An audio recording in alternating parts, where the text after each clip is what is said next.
while the missile barrages towards Israel continue. It continues even at a changing pace. Got this. Sometimes more, sometimes less. Got all the holes. It looks like a shroom, man. Looks like a shroom, baby. Looks like a shroom, baby. Now I need needle and thread. I need my trusty. I need my trusty sewing kit. I need some light in the situation. On one side, an Israeli-American deep area blow that continues to dismantle layer after layer of the regime's core systems in Tehran. On the other side, an Iranian regime that understands time is working against it, and the foe expands its fire towards the civilian targets, sensitive infrastructure, and continues to fire and they do not want to be part of this. The one that Eddie half If we're talking chewed. about all the civilians that Eddie are half chewed the... the overall picture is clear. There it is, yeah. Because Israel and the United States Eddie the Staffy the damage to the military had a little bit of a nibble on the end of the string, and it's lovely string. for the loss of capability to the regional terror.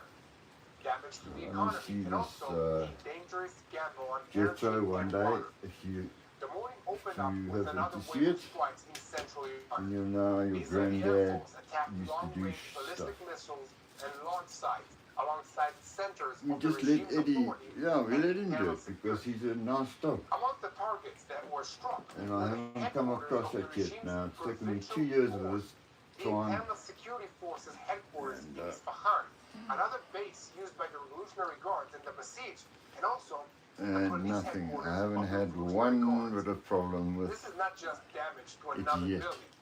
This is a strike aimed It just directly comes at and the comes. armed Don't responsible want to go fly a for kite both with it. continuing the fire towards But, Israel and for Yeah, that's suppressing another the thing that I used to population do is fly in Iran. kites. I used to When love the flying besieged kites and in the Cape internal Town. security forces Love enter it. the target bank, the message is that the campaign is no I'm longer just doubling dealing only the thread. with launchers and factories, but also with the regime's pillars of support. Then another And I wave think came. I'll double it The again. IDF announced that the Air Force completed the strike at Iran's central drone headquarters. This is the Revolutionary Guards headquarters that is responsible for launching unmanned aerial have to wax this suicide string. vehicles towards Israel. I'll And it was double it also again. stowing additional drones that were ready for immediate launch. Here we need to stop at this point because this is not a small tactical target. Hitting a drone headquarters is a hit on Iran's ability to conduct a Oh, prolonged there's so much propaganda with these guys. geographically And I'm sure this Jew-boy, I'm sure he actually believes what he's saying. Control and storage center also Sure uses he both believes it. operational flexibility and response time. At the same time, Because the they idea pray is and to they do destroy all the these kind of missile ritual industry things. itself. There's some guy in the sky that's going to magically come down and help them and launch sites, let them a factory burn for an oxen rocket on a engines, on and a ballistic on a missile plastic production fire. infrastructure in various parts of Iran were attacked. The IDF emphasizes that the goal is twofold. You know, take On one carbon hand, and to reduce make the a actual chemical fire reaction with capabilities carbon towards to Israel. make more On the carbon other so hand, that it smells damage the nice for production this. chain. Apparently, this guy in the sky likes the scent of burnt steak. I mean, if I get a burnt steak, I send it back to I'll send it back to the fucking kitchen. But the bottleneck is And beginning to and be this the launchers. Jehovah guy likes Access to the them, smell of and the burnt ability to steak. operate them under constant pressure Fucking from the air. weirdo to me. Some of the launchers were He's a destroyed. fucking weirdo to Some me. were clogged inside tunnels after access to them was hit. And the IDF emphasizes that the drop-in number of launches in each barrage should not confuse anyone. Yeah, Air doesn't win wars because these men on the ground win wars. And the message to the whole Where front is are clear. my needles? There is no room for complacency. Oh, goody. One of the most prominent targets of the 10th day Which one should was I in the take? heart of Tehran. The Air Force struck the Revolutionary Take this Guards space and satellite headquarters, Yeah, I'll including take the this one. control center of the Kayema satellite. I like This this one. satellite, launched in August 2022, was Put used wax on by the this thread. Revolutionary Guards to collect Let's get intelligence wax for and the enhance thread. operational Where waxy are you? Did I leave you outside? You know, if you rub quartz rocks together in the dark, You bunkers can get inside the a lot base of of the them, I'll show you. internal security forces were also struck, as well as besieged unit bases, the internal security headquarters, and the compound of the Revolutionary Guard ground forces. The operational significance is broad. Not I only don't know is if you Israel can see it. striking launchers and aircraft, it is also penetrating the layer of intelligence research command. Yeah, it's caught. It's not sparks. It's electric. This is something quantum happening inside here. Happened earlier. The IDF spokesperson confirmed that the Air Force destroyed Quantum shit, baby. Quantum shit, yeah. 2 pieces of granite of which served as the central command quartz. headquarters of the regime's air forces. You rub it together and you can actually smell the ozone that comes off here. You can smell the ozone that comes out of it. Yeah. Let me carry on with my sewing. The operational picture was formed. And formed there, attacks towards Israel and the countries of the region were planned. To this was also added a blow to the top command with the elimination of Abu Luqsem Babelian, the head of the military bureau of the regime's leader and the chief of staff of the regime's emergency command headquarters, where the campaign reaches both the top Regime. What is the difference between a regime and then the other side? They never, it's always the other regime. Fuck the regime, they all regimes, man. All of them are fucking regimes. Everyone is a regime. Saturday, the Air Force, under precise direction from the military intelligence, destroyed the Quds Force's transport aircraft array. More than 16 transport aircraft were struck and destroyed, alongside additional components near the airport in Tehran. For years, close intelligence monitoring was conducted around this area. I must go get some wax. The regime understood and was under surveillance. Not AWACS, because AWACS can go down. Designated scrapping compounds to make identification more difficult. But through intelligence, cross-checks, precise analysis, and broad effort by collection, research, and operational units, the array was incriminated. This is good work. Sassol.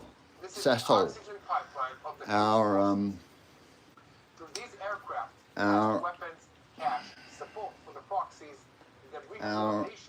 the petrochemical company, Sassol, makes this shit.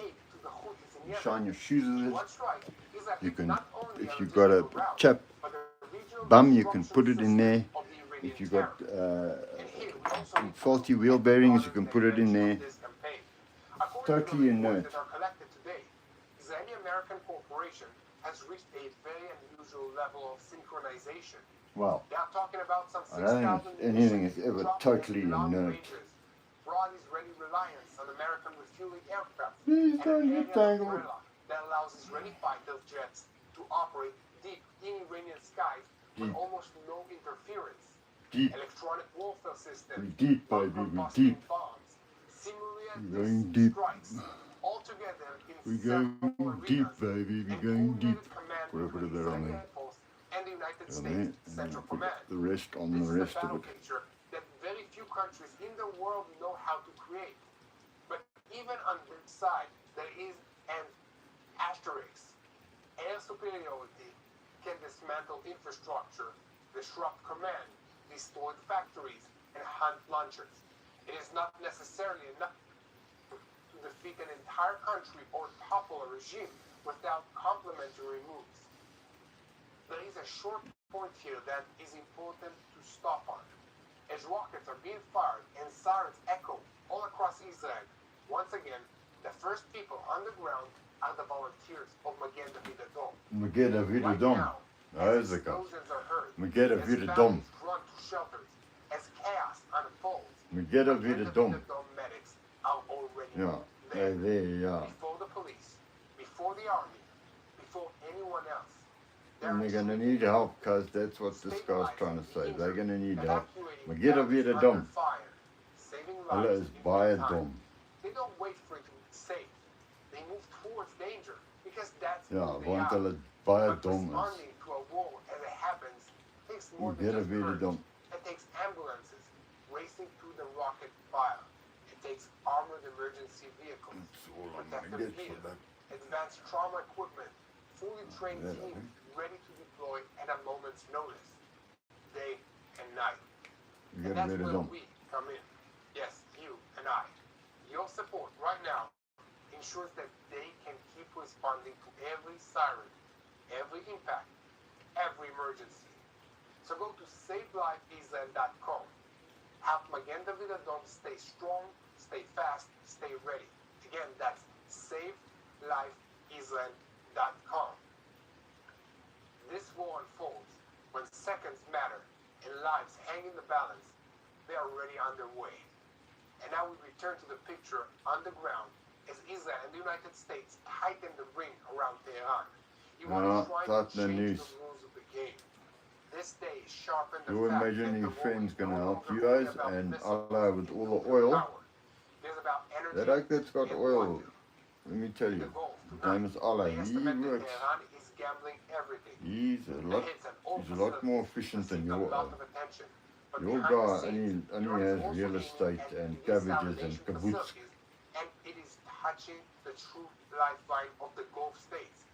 In the last 3 days, 3 water facilities were hit in Bahrain, the United Arab Emirates, and also Kuwait. In Bahrain, an Iranian drone hit the facility. In Kuwait, a large fire broke out at a desalination plant due to fragments from an intercepted drone. And in the United Arab Emirates, a water facility was also hit. At the same time, Iran threatened to continue targeting desalination plants after claiming that the United States needs such facilities in its territory. The Americans deny it. The significance is enormous. The Gulf states have almost no access to natural fresh water. About 400 desalination facilities sustain daily life in this region. In Kuwait, desalination provides 90% of the water needed. In Oman, 86%. And in Saudi Arabia, 70%. Around 100 million people depend on these systems. Therefore, this strike is even more serious than the initial image of oil in flames. Oil is the economy. Water is the ability to live. Iran is signaling here that it is ready to turn the war from a military struggle into a civilian survival confrontation. And this is exactly the line that is being identified both in Washington and in the Gulf capitals. The diplomats speaking tonight about the situation say that the regime in Tehran has reached the stage where it is ready to endanger even its main branch, oil. If that will create enough pressure in the West and around the world. And the assessment is that Iran is trying to push oil prices higher, disrupt the maritime traffic, and signal that it can create a global effect if it is not toppled. In Washington, they are already talking about the possible response. Military escort for tankers, insurance backing, neutralizing the Iranian maritime threat, heavier strikes on missile and drone launchers threatening the Gulf states, and even relief in other places to balance the energy market. This is not only a battle over the skies of Iran. This is a war over the pipelines, the ports, the tankers, and the taps. Into this picture also enters the political arena in Tehran. Iran announced that Mustafa Khamenei, the son of Ali Khamenei, was chosen as the new supreme leader just 1 week after his father was eliminated in the opening strike. The assembly of the experts called on Iranians to swear allegiance to him, and Revolutionary Guard hurried to declare full loyalty and obedience. This is only the 3rd supreme leader of the Islamic Republic ever, a man of a hardline camp with very deep ties to the Revolutionary Guard and with many years of influence behind the scenes. The regime tried to project stability and continuity. Celebrations by regime supporters were seen in the streets, but alongside that, there were also reports of protests that voiced, including calls for death to Mustafa, for balconies in Tehran. The American response was immediate. Donald Trump said he's not pleased with the choice of the new leader and refused to say what he will do. The day before, he had already threatened that no Iranian leader would survive without his consent, and the Israeli Foreign Ministry responded in sharp words, another tyrant who will continue the regime's cruelty. At the same time, Pete Hegstad emphasized that the American line is even tougher. We are fighting to win. We set the terms, according to him. And the assault has only just begun. The Iranian Navy has effectively been eliminated, and when American power joins the Israeli Air Force, these are the two strongest air forces in the world. Marco Rubio also sharpened the objective: destroy the missiles, destroy the factories that produce them, and destroy the Iranian Navy. He also gave the sentence that sums all of this up. With every passing day, the regime in Iran has less power. But the internal picture inside Iran is more complicated. In testimonies that arrived today from Tehran and Bushar, anxiety can be heard, but also deep anger. Civilians told of roadblocks on almost every street, security personnel with masks and AK-47s, besieged forces in schools, hospitals, and sports halls, new searchlights in the streets, and even very young faces inside the repression mechanism. Some of them say explicitly the regime's forces are more frightening than the war itself. Others say that they are waiting for the moment when everything changes. That means that despite the official celebration and the attempt to project unity, there is tension under the surface. There is fear, and there is also great anger at the regime, especially against the background of repression, the internet blackout, and the heavy presence of the security forces. And while all of this is happening, the Lebanese front is not calming down. The idea of increased its forces to Yeah, because you guys are bombing the shit out of them. Because you want their shit and their land. The raid was carried out in the area of Bab el-Talatif.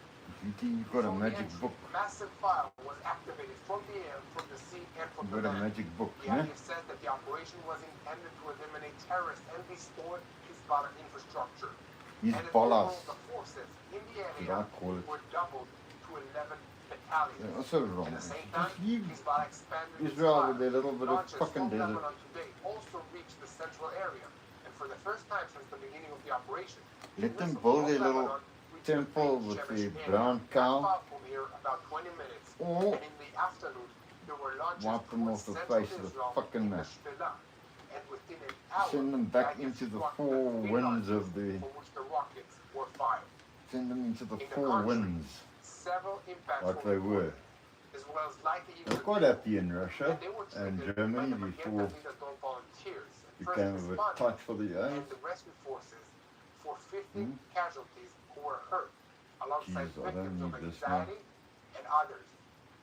That means that Hezbollah is trying to widen the diversion front, Of course they are. and Israel is acting at the same time to return rapid fire and No, to you're prevent not. continuous You're attacking sequence them. of launches.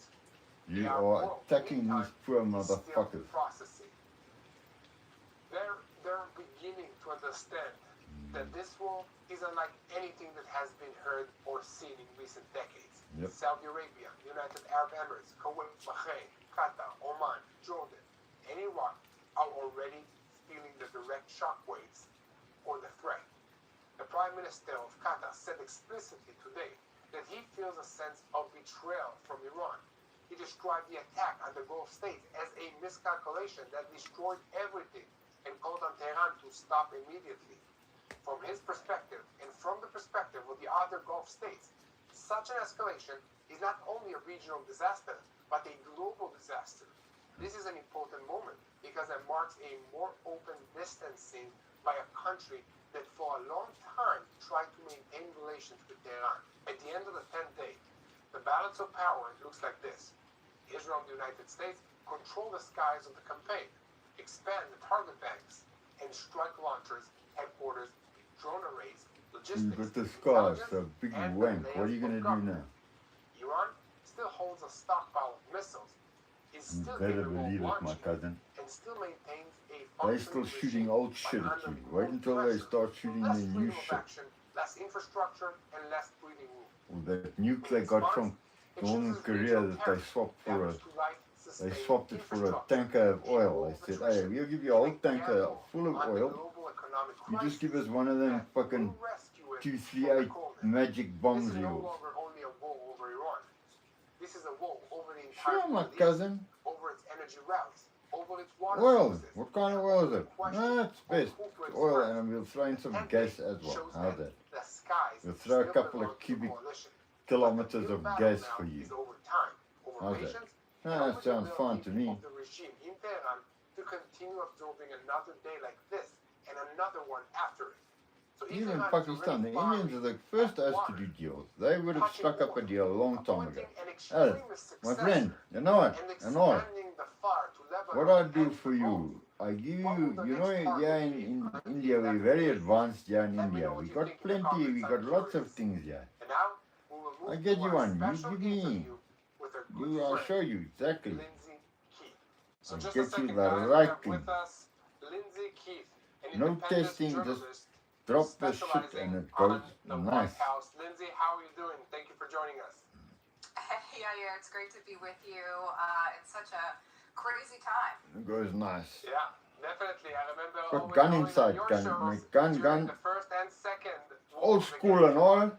So it's really good This to thing have you you go here cold, on Boots because on the sucker Ground. boom very quickly. And You I think think the Fatah first is question Fatah. that This one is everybody sucker wants boom. to know is Not what's the Fatah, plan it's from sucker boom. President Donald Trump? It's a big question. You can answer in parts. You know, anyone who covers President Trump long enough has learned not to speak for him. But, you know, because from he doesn't know hearing what the him fuck talk he's doing just half the the time. last 24 hours, many people believe that he is trying to truncate this war as short as possible No, and he's not not. go up to the 4 to 6 He's week time checkmate. frame He that doesn't know given what to do. himself Whether to originally. surrender Some people or believing that really he is only going to let this go on for about another week. he just And really he doesn't keeps know talking that he's about checkmate. how That's what is all happening Donald Trump in doesn't Iran, know, that that the he's U.S. actually and checkmate. Israel are ahead of schedule And he's going to and blame able every to man essentially under the sun. decimate the Iranian Air Force and all the That this was ships they have bounced on him. This was a from the Iranian conspiracy Navy, to and feeling very positive and de-Trumpify. upbeat What does he about the call progress the they have made. anti-Trumper? And you know, there's been a lot of Whatever you question fucking in the U.S. about putting And I U.S. found some boots on the excuse for ground, this U.S. soldiers. stupidity. The president will not paint himself He's into a corner. displaying He it. does not want to say yes or no one way or the other. But many people who I've spoken with do not believe that he wants to put boots on the ground at all. And if they can continue to and what they're doing, partnering with Israel, I don't give a fuck. the sooner that he can get out, the better. And of course, as well as he continues to watch the price of oil go up in the U.S., he's very cognizant of the economy. And so I think the sooner he can get out, the better. But again, I voted do for him think because that he is I gonna just try to wanted stay the in that 4-week entertainment. time frame, and some people think even sooner. And you know what? I've got more than my money's worth. I have a question. Wait, we need to go back I've to got more than my money's worth out of this clown. On the news in Israel is talking about the bigger play. More than my money's worth out of this clown. Russia, the bigger Oh, relationship, he the bigger got hot. economic picture. How much is that And actually that's how much I relevant to give. what's happening inside or behind I closed give. doors in the White House? How much is the Trump White House really talking about this bigger Trump, play, or I believe this is sort of big in all America focused now, on but why it comes with like a coin. You give it to as a guy with as a coin. But hell it. this being part of a greater scheme, Nothing better than sort of rebuilding the Middle East and then the power a balance looking globally. dollar to give to your You know, China and it's a great say, question. this is my last fuck I give to you. There it is. Have it for free. Have this fuck of mine. This is my last fuck. Have it for free. It's yours. Goodbye. Don't contact me. A big part of that was China and how much oil they received from Venezuela and the infrastructure they were building there. You look at what's happening in Cuba and President Trump saying that may be next. Our intelligence here in the U.S. says that China has multiple spy bases, and of course, that's only not too far I love offshore of the Coca-Cola U.S. And then also, you might remember with he sugar wanted to in it. say he wanted to annex Greenland. A huge If it part says of that less is sugar on tapping it, China rare earth minerals. But the I don't want president is it. also very smart in how he talks Because about then this. you know it's even got though some other sometimes shit in people it. feel like how he talks about things can be chaotic. He has a long-term game. You know, And I he don't is like the going other to shit. Beijing, Might be good for or you to and all, China but it doesn't this year taste to nice. meet with Xi Jinping. So I don't like And it. he is strategic in No how amount of he free talks will about that can relationship. get But me behind to closed like doors, he aspartame understands or that whatever the China hell, is the saccharin or ultimate whatever the threat. hell they I putting think in one of the there. interesting things is Russia. how the U.S. really is going to handle Russia, because Russia, yeah, Russia's obviously gonna fix President Trump everything. is in the middle of trying to get a peace deal between Russia and Russia's Ukraine. laughing at And you so as how asses. strong-handed will he be with them? But to your Russia point, and Maddie, China I believe the White House are is tongue-in-cheek clear-eyed about the and long-term threat laughing of at China, you guys so even though they much. may not talk about it. It's actually going to be embarrassing. President Trump said that he They could say that you guys never choose landed the on the next moon now, leader and everyone of would Iran, believe them. and that he does not That's approve how low of you, the son the of the USA Ayatollah regime. What does that mean? is so low now. Yeah, it's interesting. The Chinese I can think say, the okay, best we're way to gonna describe this is what happened disclose in the Venezuela secret when of he the took out Nicolas moon Maduro landing. and extracted him. And Essentially, America, he said that he wanted to everyone play will a think, role oh as the next fuck, leader, here it and now comes. just this Because past weekend, this is the way this saying that clown's Delcy Rodriguez acting. is the official leader, and we've seen that Secretary of Anything State is Rubio has a possible. huge part to play in that. I think we're going to see essentially the same thing ruled out here. I was in the White House in the Oval Office just last week asking him No about this, AI and he involved likened in this, my this cousin. entire This is situation going to to what's get happening in stretched over that Venezuela. drum. And the White House has been very upfront about saying this is not about regime change from the White House's standpoint, but the president's words often signal something else. Yeah, and him you talking better about believe it. how much of a part he wants to play rising up the next Iranian leader. And he's already said about the Ayatollah's son that he does not like him and he does not think that he's a good option. But of course, when you talk to people like the press secretariat, they always go back to this isn't about Trump regime is change, fighting but against President Trump that. has always leaned into the fact that the U.S. No, he doesn't and like him him. specifically needs to be a part of who the next leader is. Trump, Iran. you're So fighting you read against the that tea leaves guy at there. the moment. Yeah, He's definitely. fucking all your So shit I up. want to have something sort of a bit odd from our perspective. Newsflash, When you Mr. watch the Trump. news in Israel, again, news is always biased. News is always He's the one that's bombing up all your except on shit this channel, of course. and I say jokingly. and wasting all those But we're seeing all a that whole lot money. of And you pressure could have bought all those. against You Trump, could have against bought the so many war. McDonald's for the amount of money that you guys have spent on this war. You could fill the whole of Africa up with McDonald's and you can give 25% discount. It's a war that Trump And shouldn't you'd have still gone on. make money. I mean, what is really happening politically within the U.S. is the Trump White House running out of a runway. You could You could still make the money. double wording over there, but running out of a runway when it relates to really carrying on at length with this campaign, or is This it looks just old. noise in the background and is it affecting the Make it look ins and older. outs of the government? Make it It's look definitely short. at the forefront of many politicians' minds right now, Maddie, and it's a complex answer Make because this we look in older. the U.S. Let's are in get the middle of a sandpaper. midterm election, Rough which it up. could will determine the balance of power in November if Republicans are able to retain majority in the lower chamber, in the House, in the upper chamber, the Senate. And so there's a lot of turmoil over Republicans really wanting the conversation to be about the economy and about affordability. And so far, they don't feel like President Trump has done a good enough job getting ahead of that message. And now this war makes it even more challenging. Now, from President Trump's standpoint, he really believes he's going to be able to wrap up this war in a matter of weeks, and then he can focus on other things. But also, there's 2 points I want to hit at, and not to get in the weeds here. But one, President Trump campaigned actually in 2024 on ending forever wars. He said he's not going to get the U.S. embroiled in unnecessary wars. And so you have a lot of even his supporters who are scratching their head, and they're wondering, why did President Trump engage in this if there wasn't an immediate threat, or if they knew that Iran was just a longer threat? You know that Arabs wear their empower Israel to turban. take this on, and why Or did the the wealthy US ones get into anyway. this? And so they're a little bit frustrated. Now, some of them are They completely wear outspoken their about it, head, like Tucker Carlson's and such. what do you call And it, others kitchen have towel said, over you know their what, I head trust the in a president. special I see way. how he handled Venezuela. And I'll I be see how telling he's you at the end of the handled, live trying to if I create get peace reminded in other regions in the world. why So I'll continue to give him the benefit of the doubt. and how And then the question about legality. they display a certain thing On both sides of the through aisle, the front of their Democrats who headdress. have said they do not feel like the president These has the Arabs. authority to These actually do cocaine right snorting, now. Congress is actually jewel barring, in our Rolls Roycing Constitution, Arabs. they're the only ones that have actually the power The to Iranians, declare war. Now, President I Trump has said believe we there's haven't fuck all declared wrong with them. all-out They were just war. These are merrily strikes going and along, essentially a campaign, minding an their own operation business. that's going to go on for a few weeks and will be out. A bit fucked And up there's with one more the last man thing in the I'll say sky, there. but at least the There man is in the this sky Law gave War them oil. Powers Act essentially gives the president 48 days to tell Congress. I don't mean in Sky. 60 days to essentially. Him only give real carry estate out an can grow operation, and then cabbage 30 days to bring people home if he doesn't get approval. and so an he feels occasional like gas he field has this here and 90-day there, but window to nothing, play nothing. with, before nothing he to has write broken home the about. law. And so again, it's very complex and kind of getting in the weeds here, but Nothing that's to why you run have turmoil home over about. some people I who can't think, see why is the shit president on even that doing camera. this? It's distracting from Getting other older things than Americans bitch, care about. And then on the other side, you have some Getting people who older than feel bitch. like what he did is pressing the bounds of what he has Seems as like just the executive other branch day I being the was at a president. disco.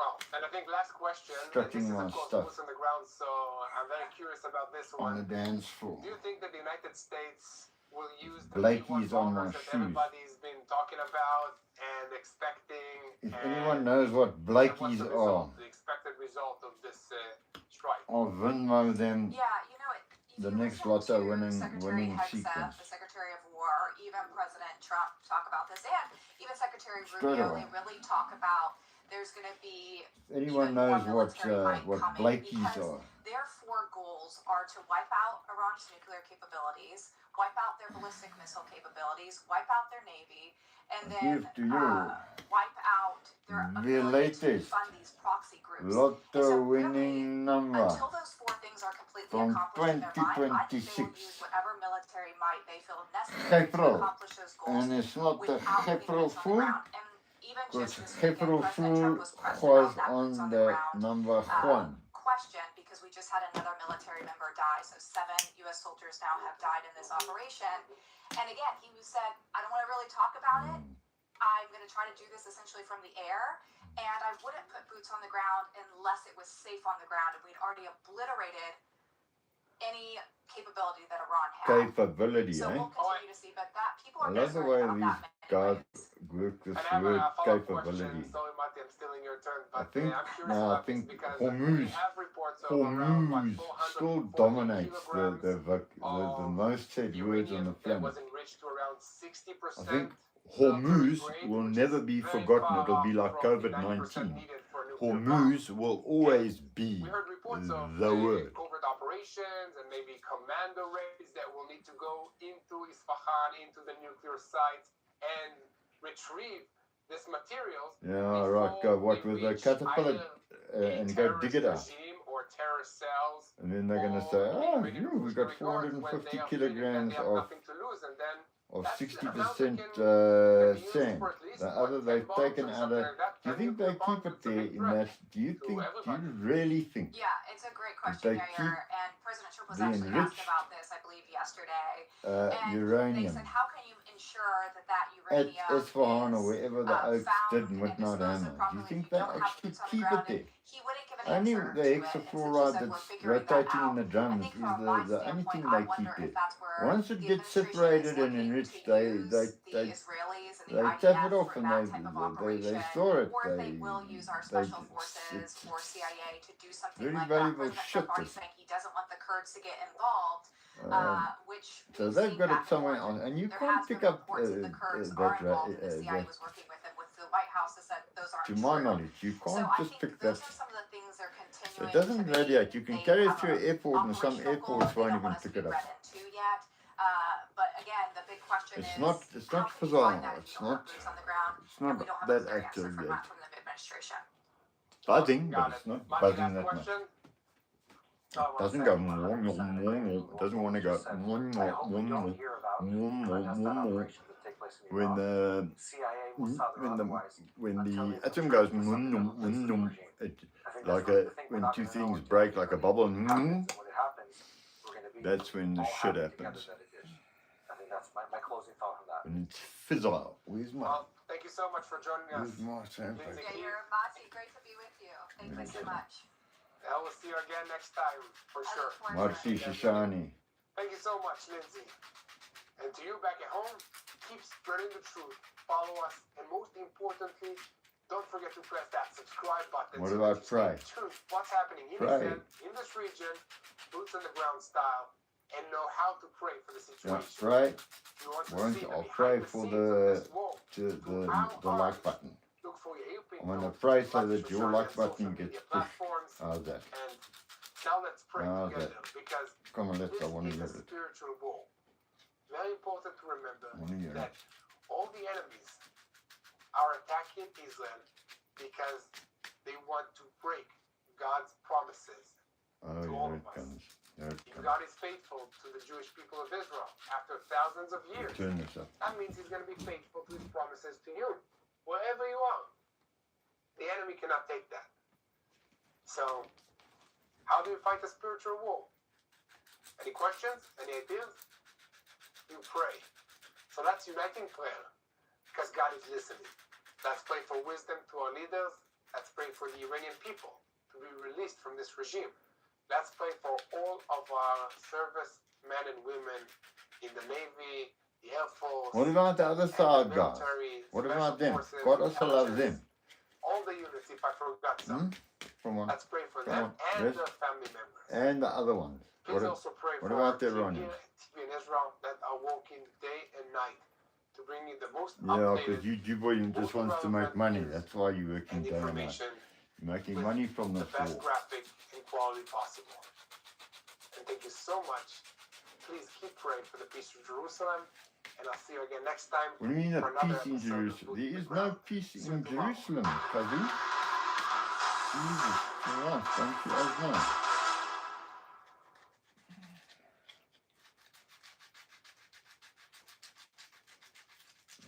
What next? Wipe out all of the oil infrastructure on the island. I'm tired But of this guy. he announced that he would consider doing so if the Iranians interfere with the traffic in the Strait of Hormuz. For the first time in the war, the United States bombed Karag Island, in which the Persian Gulf, through which 90% of the oil that Tehran exports is passing through. This is one of the biggest bombings in the history of the Middle East, and Trump said that I decided not to wipe out all of the oil infrastructures on the island, but if Iran obstructs traffic in the Strait of Hormuz, I will reconsider it. The United States is reinforcing its forces in the Middle East against Iran. And this time, the scariest and coolest force is arriving. 2,200 Marines Jesus, please, on 3 God, don't ships. let them go. We will bring you all the information about the ground forces that the United States is sending Please to the Middle don't East. send ground forces, The they are all 31st going to Marine die. Expeditionary Unit, We're going to have some very upset permanently mommies. stationed in Japan, received orders to move You to know the how region difficult it against is the when a backdrop child of the dies. war in Iran, including its They say it's the F-35 most squadron. difficult thing in the world It will not when a necessarily child serve as the dies. ground forces, but it will place And additional assets this at the clown disposal is of the thinking American about military if multiplying that by, needed. well, he's Iranian already Foreign killed Minister claims that the 1,500 American-Israeli other strikes people. on Tehran did not damage Iran's flying But capabilities. children, But when a child dies, data from the it is the field most point to damage to the unbelievable missile thing launchers to and observe. to the pace of the I launches observed my themselves. mother for In years. an interview with Fox News, She crumbled. in the radio, But anyway, the President of the United this States of guy America, is an Donald Trump, idiot. said about Iran, we have already destroyed 90% of their missiles. Mm. Trump was asked regarding action to remove That's the why enriched they uranium and answered, we are shooting more not at you. focused on that right now. Because the Maybe Tooth in the Fairy future. delivers Right their now, missiles. We are focused on destroying their missile capabilities. And the American Capabilities. Secretary of War, Hegseth, announced You're supposed to all say of Iran's defensive industries capability, will not be destroyed. capability. their leaders like rats. Rats, The American don't. Secretary of They're War not rats, confirmed that cousin. They're not Khamenei's rats. son is wounded and his face They're was not rats. apparently These people aren't disfigured. rats. He said that today will be the most intense bombing day. And again, Allah praise gave the them cooperation oil. between the What did Israeli Jehovah and the give you? He American gave Air you fuck Forces. all. He gave you a Your piece boots of will land. record sea stars and stripes and the star of Jehovah David. gave you a While piece the of real world estate sees their absolute desperation. with a little bit of oil offshore, and I want to tell you a story. that's it. I used to believe that Jesus That's it. was a Catholic Kibbutz God, God of the and order Gentiles. desalinization plants, and off you go. The New Testament Very organized was business books people, the that I Jew saw boy. nuns reading on the subway. Does I was business very expecting well. to I don't know find why hand he's up and getting have involved persecuted in Jews. war. I'm reading a story What written by is he Jews getting about involved Jewish in people. war for? One Unless thing he you don't wants do is you more and don't more. talk about Jesus. I'm gonna get God ostracized. said fuck all about They're gonna think I'm crazy. Iran Are you out of or- your mind? You're not Jewish anymore. Absolutely Turkey. not. Do So not just look leave into them this. alone. You are a You traitor now to your in people. Israel, you are the chosen ones. Jesus was the Messiah? You He wants guys are relationship. He wants please fellowship. double Believing fucking in gunner, Jesus is the most Jewish thing I can do. I mean, to have a close relationship with God, the truth is worth it. Ik The ben een President bigger of the line dan United die other States guys. presented the reason why Iran continues to block the Strait of Hormuz. Despite the military achievements against it, and promised, the problem will be solved very soon. Today, we will bring you all the options that are on the table, and senior Pentagon officials claim that the cooperation between the Israeli and the American air forces is severely damaging Iran's military capabilities, destroying Capabilities, thousands there of it comes targets, again. dramatically reducing the missile launches and undermining the power of the regime in Tehran. The IDF continues to deepen the damage to the regime's fire arrays, with more than 150 targets that were struck, including storage sites for dozens of ballistic missiles in western and also central Iran. The IDF blurred the eyes of Iran, and the forces destroyed a central site that served for space research and a factory producing air defensive systems for the Iranian regime. And the center were strategic laboratories used for surveillance, incriminations, and directing fire towards targets across the Middle East. The IDF admits that Iran tried to shoot down an Israeli fighter jet over its territory and failed. In the IDF, they admitted that during an Air Force strike in Iran, an attempt was made to shoot down an Israeli fighter jet which was close to being hit. The IDF added that the shutdown attempt failed due to the alertness and the professionalism of the pilot, and the mission was successfully completed, and that the incident was investigated and also lessons were learned. And we will also bring you all the information about Iran's Holy Grail, the case after 450 kilograms of enriched uranium that the Revolutionary Guards still have in Iran. Yeah. It's important to understand, somewhere deep underground in Iran, inside sealed lead cylinders, material is hidden that is enough for 11 nuclear bombs. And also, as the enriched uranium remains on the Iranian soil, it's dangerous for everybody. Weapons it is like of mass a needle in a haystack. I've heard this before. And do not forget that the war between Iran and the United States and Israel is also expanding into the high-tech world. After data centers and also Amazon facilities were hit last week, companies that hold centers and cloud infrastructure in Israel, the Emiratis, and Bahrain are joining the list. The Islamic Republic of Iran has been taking severe blows for 2 weeks. I dabbed the thistlegorm on the Red Sea. War is a terrible thing. And multiple other leaders. Will this stop them? The Iranians continue to threaten. On the one hand, ships in the Strait of Hormuz. On the other hand, the Iranian red threat still exists. And it is the stockpile of uranium enriched to 60% that is buried in the ruins in Isfahan. Tough shit. In response to the strikes on the just Karag make some Island, more anyway. the crown jewel of They'll Iran, go buy some if they President want. Trump, the Islamic Republic guys are announced that making it a is legitimate storm in to a strike teacup. American targets in the Emiratis and called on the residents of the country Who to agrees with evacuate me? those areas. A drone struck at the port in the Emiratis of Farjarah, a key oil plant outside of the Strait of Hormuz. We're heading into a decisive night in the Middle East today. And today, we will also bring you information on Netanyahu's approach to Zelensky. This is a first publication. Prime Minister Benjamin Netanyahu requested to hold a conversation with the President of Ukraine in order to promote cooperation in intercepting drones from Iran. Ukraine's ambassador to Israel: we will support our partners. I hope the conversation will take place at the beginning of the week. And in Tehran, they are threatening Kiev. We will make you a legitimate target. Putin wants to end the war with Iran and offered Trump a particularly original idea. And it turns out that today, Trump also rejected Putin's proposal to transfer Iran's uranium to Russia. And meanwhile, against Hezbollah, the terrorist organization in Lebanon, the IDF is reinforcing forces in the north, preparing for a campaign of weeks. Israel is planning a broad ground operation in Lebanon. We will do what we did in the Gaza Strip. The firing of 200 rockets led to a change of direction. Israeli and American officials announced that Israel is planning a significant expansion of the ground operation in Lebanon. Because he's losing and you Taking don't know what control the of fuck you're territory doing. south of the Litani River and dismantling Hezbollah's military infrastructure. At the request of the United States, Israel promised that His Beirut ballas airport is gonna would kick not your be attacked. ballas. And the Houthis, they're joining the party. Muhammad Bluty. a member of the terror organization's Fruity, council tutti, in little Yemen, said fruity. that 0 hour will be announced at the appropriate time. Yeah, A zero. source in the organization Go to stated, Megadon. "We Why are don't you following set Israel's it up actions. there? Our hand is on the Go and trigger. set it up at A Megadon. lot of Whatever lives that. are ahead of us. So hold tight, because That apocalyptic we are here to area. tell you the truth. So let's dive into the details. Megadon. I'm here, Megadon. With me is Mati Shoshani, and this is your Boots on the Ground. And we bring you all the truth about what's happening in Israel. And this is day 15 of the war against the Revolutionary Guards in Iran, which is the head of the crumbling axis of evil in the Middle East.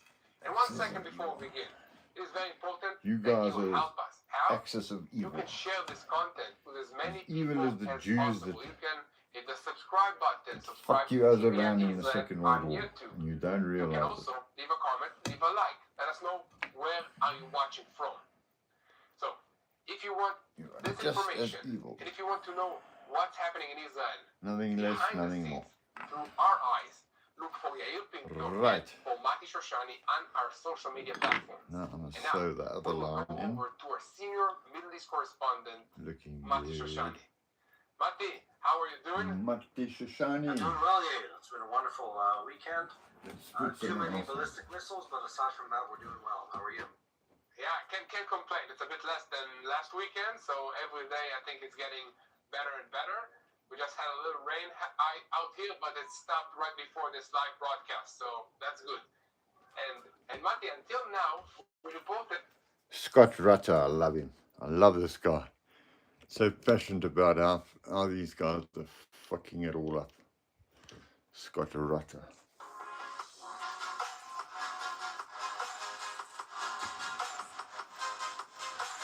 No, Adelaide.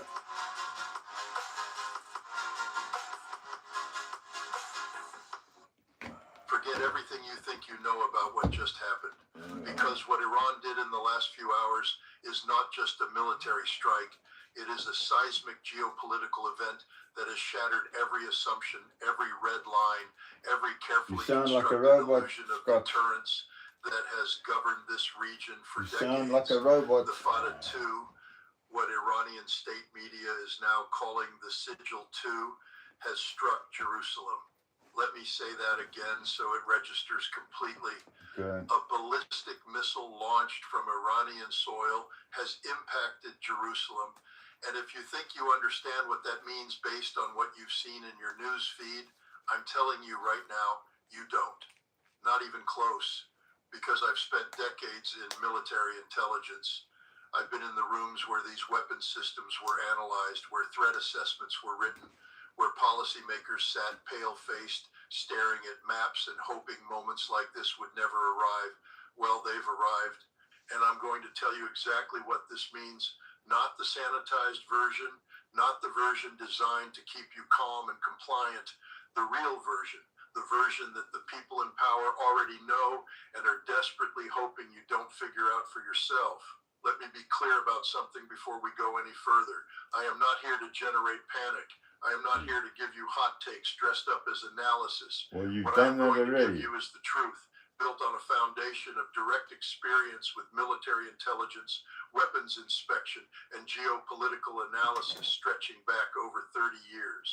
Having served as a U.S. Marine Corps intelligence officer and having spent years on the ground as a United Nations weapons inspector, including in some of the most volatile corners of this very region, I can tell you with absolute certainty that what we are witnessing right now is not a surprise to everyone. There were people who saw this coming. There were analysts, military planners, intelligence professionals who ran this exact scenario and warned about it. And those warnings were ignored, minimized, or buried under the weight of political convenience. That is the first outrage you need to understand. This did not come out of nowhere. This came out of decades of strategic miscalculation, arrogance, and deliberate blindness on the part of Western policymakers who convinced themselves that Iran was a paper tiger that could be indefinitely sanctioned, humiliated, and encircled without consequence. They were wrong. And Jerusalem is now paying the price for that catastrophic miscalculation. Now let's talk about the weapon itself, because this is where my background becomes directly relevant and where I need you to pay very close attention. The Sigil 2, known in Iranian military nomenclature as the Fata 2, is a two-stage, solid-fueled hypersonic ballistic missile. I want you to understand what every single one of those words means, because each one of them is significant in ways that most of the commentary you're going to hear in the coming days will completely fail to convey.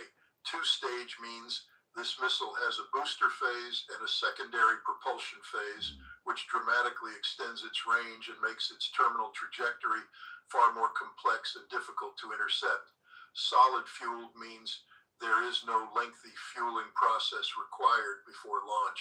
Liquid-fueled missiles, like much of the older Iranian inventory, require hours of preparation that can be detected by satellite reconnaissance, giving potential adversaries a warning window. Solid-fueled missiles eliminate that window almost entirely. You get minutes of warning, maybe. And hypersonic, let me be very precise here, because this word gets thrown around loosely by people who don't fully understand its implications. Hypersonic in this context refers to terminal velocity exceeding Mach 5, combined with a maneuvering re-entry vehicle that can alter its flight path during descent. That maneuverability is the critical factor. It is what makes existing missile defense architectures, including Israel's layered system, fundamentally challenged in ways they were not designed to handle. Having been in the business of analyzing weapon systems like this, I can tell you that the development timeline for the Fata 2 represents an extraordinary achievement in Iranian indigenous missile technology. This did not happen overnight. This is the product of sustained investment, international technical exchange, some of it with North Korea, some of it with China, some elements developed through Iran's own scientific establishment, and a national strategic doctrine that prioritized precision, long-range strike capability above almost everything else in the conventional military domain. Iran made a decision probably 15 to 20 years ago that it could not match Israel or the United States in terms of conventional force-on-force military power. It could not compete carrier group for carrier group, fighter jet for fighter jet, armored division for armored division. So it built something different. It built a missile force, massive, dispersed, hardened, and increasingly precise, that was specifically designed to hold at risk the things its adversaries value most. And Jerusalem, politically, symbolically, strategically, is at the very top of that list. Make no mistake about it. This was not a random target selection. This was a deliberate, calculated, and deeply symbolic choice. Stay with me here, because what I'm about to explain about the strategic context of this strike is something you will not hear broken down this clearly anywhere else. And it fundamentally changes how you need to think about everything that comes next. To understand why Iran crossed this threshold today, you have to understand the strategic position Iran found itself in over the preceding months. And this requires honesty, the kind of honesty that Western media is structurally incapable of providing, because it would require acknowledging the role that American and Israeli policy played in driving us to this moment. Hezbollah, Iran's most powerful and capable regional proxy, the organization that represented the forward edge of Iran's deterrence architecture in the Levant, has been systematically degraded. The assassination of senior Hezbollah leadership, including figures who had survived decades of Israeli operations, represented a catastrophic blow to the organization's command structure. Hamas, already under relentless military pressure in Gaza, has seen its operational capacity severely diminished. Iranian-backed forces in Syria and Iraq have been repeatedly struck by Israeli air operations, in many cases with tacit American approval, if not direct intelligence support. Managed WordPress hosting from Hostinger is the easiest way to launch, manage, and grow a WordPress website. Focus on the important bits, while powerful AI tools strip away the complexity and do the hard work for you. You're not the only one being backed up. Top-tier security tools and automatic backups keeps your website fully secure. Join the 3 million people who trust us to help make their online dreams a reality. Head to hostinger.com to get started. Recommended by WordPress.org.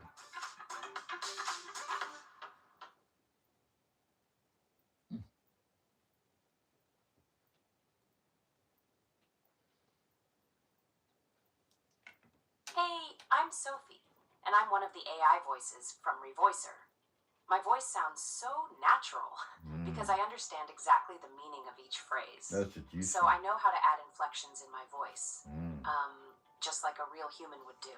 Inflections. Did No you one catch knows that? what inflections mean. So I know when to add you're pauses, really busted. breathing sounds, giggle, or even add or ahs. I can analyze the content that you enter, so I'll understand when I'm enumerating something, when I have to emphasize a word, or when I need to speak People slower don't talk or like faster. that. Enumerating. Creating human-sounding voiceovers from text has never, ever been easier. Just paste your text into Revoicer's easy-to-use interface. Choose the language and the voice you want to use. And click on Generate. That's it. Easy, right? Whether you're looking to create a corporate video or something more creative, there is a perfect voice waiting for you in Revoicer. My name is Axel, and I'm one of the most popular voices from Revoicer. Hello, my dear ones. My name is Bella. I have a soft and caring voice. My voice is deep, mellow, and soft. I can create a voiceover that will sound genuine and friendly. Outsourcing the creation of a single voiceover will cost you more than the price of this special offer. I'm so confident that you will love the voiceovers that you'll generate with Revoicer that I'm going to make this a complete, risk-free decision for you. If you create a voiceover using Revoicer and you don't like it, you will get your money back with no questions asked. Sounds good, right? So now that you have no risk, go ahead and click the Buy Now button below and profit from the one-time payment offer and the huge discount that we have for our first 1,000 users. If you're ready to create unlimited voiceovers for a fraction of what you pay a professional voice actor, click the button below this video to get Revoicer right now.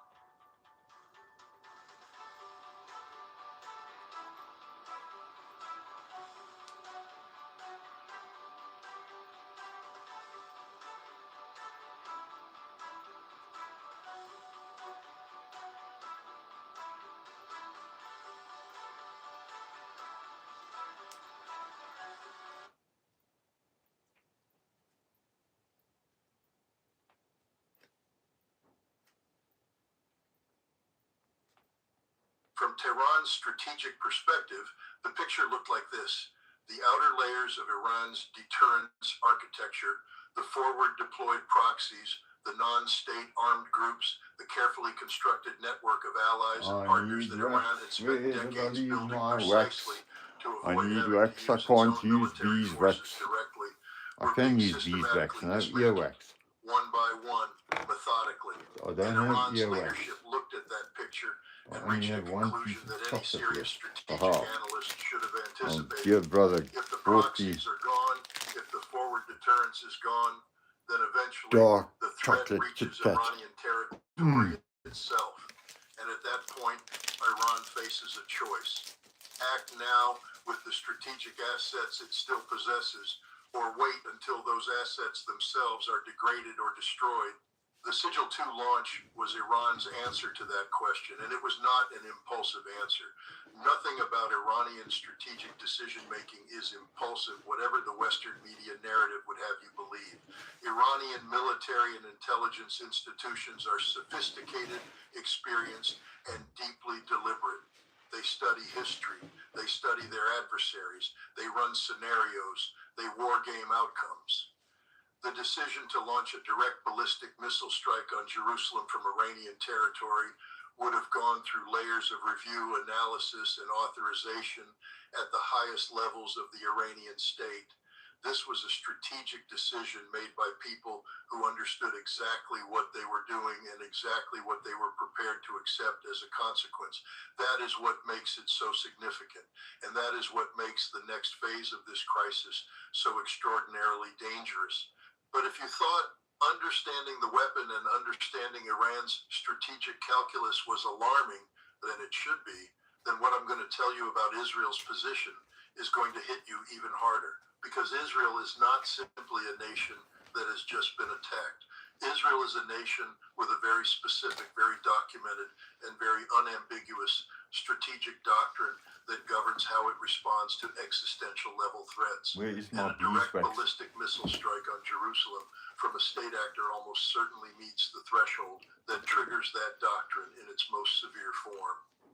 The Begin Doctrine, named for former Israeli Prime Minister Menachem Begin, who ordered the destruction of Iraq's Osirak nuclear reactor in 1981, establishes as a foundational principle of Israeli national security Where that is Israel will my not permit beeswax? any regional Where is adversary the to wax? develop or deploy weapon systems capable of posing an existential threat to the Israeli state. Israel Existential. has invoked variations of this doctrine multiple times over the decades. It was the basis for the strike on Syria's Al-Kibar nuclear facility in 2007.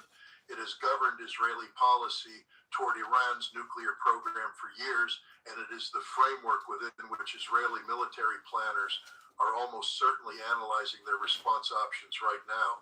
The question is not whether Israel responds to a ballistic missile strike on Jerusalem. That question was answered the moment the first missile impacted. The only question that matters right now is the scale, the scope, and the targets of Israel's response. And those choices carry implications that extend far beyond the Israel-Iran bilateral relationship. They carry implications for every major power on earth, and I will get into exactly what those implications are. But first, you need to understand what Israel's actual military options look like, because most of what you're going to hear discussed in mainstream media commentary will fundamentally misrepresent both the capabilities and the constraints involved. Keep watching, because the next part of this analysis is where the entire architecture of this crisis starts to fully unravel, and where the decisions being made in the next 72 hours will determine whether we are looking at a contained military exchange or the opening act of something that will reshape the entire international order. Israel's military options in response to this strike exist on a spectrum, and understanding that spectrum requires understanding both what Israel is capable of and what Israel is constrained by, politically, logistically, and strategically. At the lower end of that spectrum, you have targeted strikes against the specific missile launch infrastructure that Iran used in this attack, in hitting the launchers, the support facilities, the command nodes associated with the Sigil 2 program. This would be a proportionate, contained, and strategically coherent response, and it is almost certainly the option that the United States is right now strongly encouraging Israel to pursue. Washington will be on the phone with Jerusalem. I can tell you that with absolute certainty. The Americans will be urging restraint, urging proportionality, urging a response that sends a message without triggering a full escalation cycle. And under normal circumstances, Israeli military doctrine is actually quite receptive to that kind of calibrated response. But these are not normal circumstances. Jerusalem has been struck. That is not a normal circumstance in any sense of the word. At the upper end of the spectrum, you have options that I don't think the mainstream media is yet prepared to discuss openly, but that any serious military analyst has to acknowledge are on the table. Strikes against Iranian nuclear infrastructure, strikes against Iranian oil and gas facilities, strikes against the Revolutionary Guards Corps command and control architecture. Any one of these options, let alone a combination of them, would represent an escalation to a level of conflict that the region has not seen since the Iran-Iraq War of the 1980s.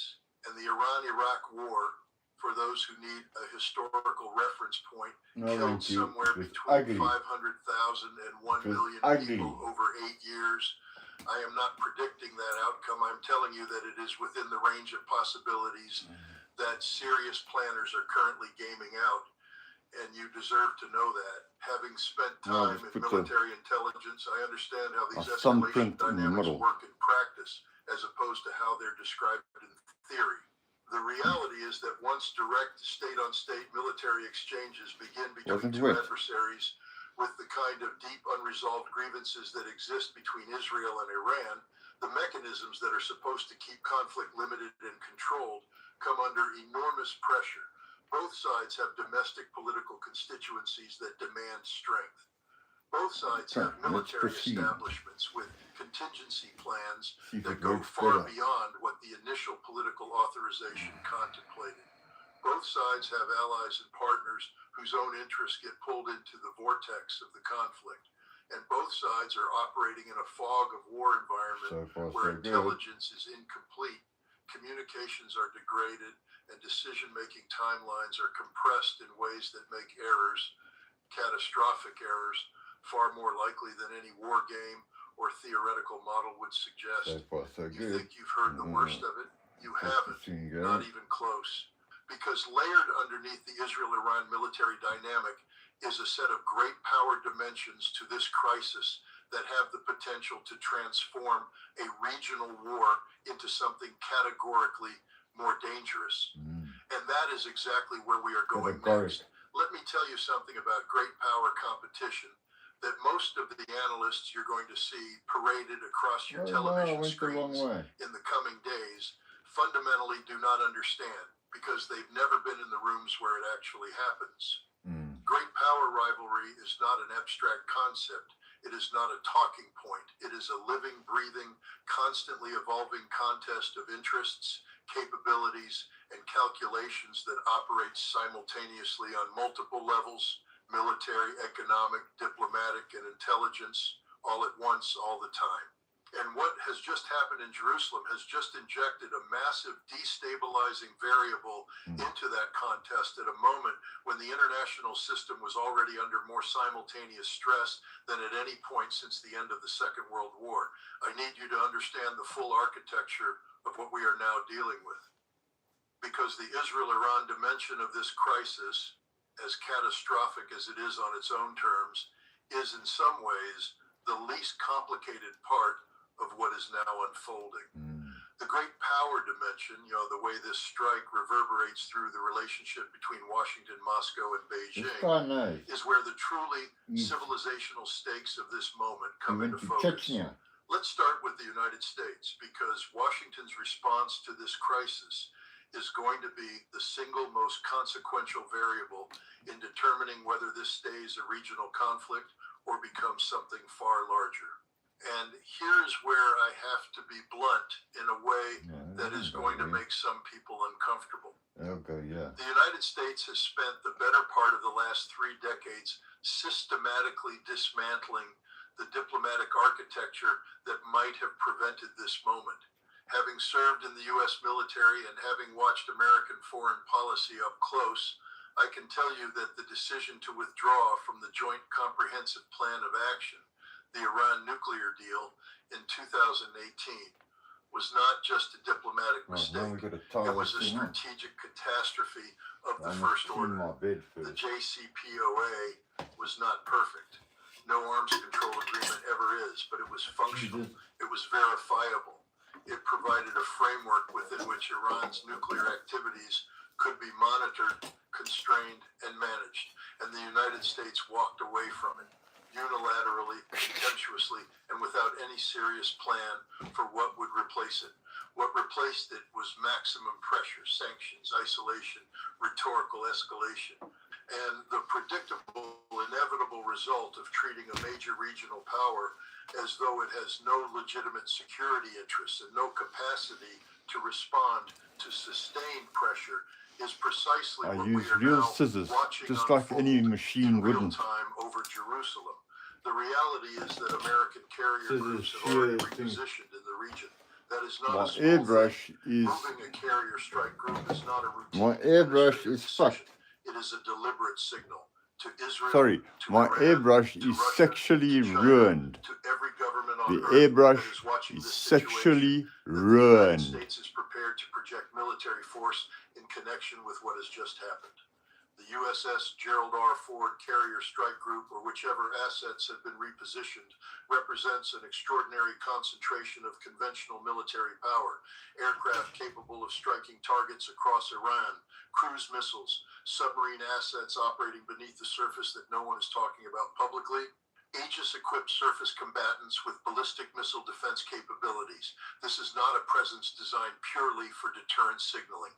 This is a presence that reflects genuine military contingency planning for direct involvement in a conflict between Israel and Iran. And that contingency planning, I can assure you from direct experience with how these institutions work, has been ongoing for years. The plans exist, the targets have been identified, the strike packages have been developed and refined. The only question is whether political authorization is given to execute them. And that political question, whether the United States commits itself to direct military involvement in an Israel-Iran war, is the question that will define American foreign policy, American strategic credibility, and in very real terms, American economic stability for a generation. Because make absolutely no mistake about what direct American military involvement in a war with Iran would mean. Iran is not Iraq in 2003. Iran is not Libya. Iran is not any of the military adversaries that American planners have confronted in the post-Cold War era. Iran has a population of nearly 90 million people. It has a military establishment hardened by decades of sanctions, isolation, and preparation for exactly this kind of conflict. It has ballistic missiles, as we have now seen demonstrated in the most dramatic possible fashion, capable of reaching American military installations across the entire Middle East.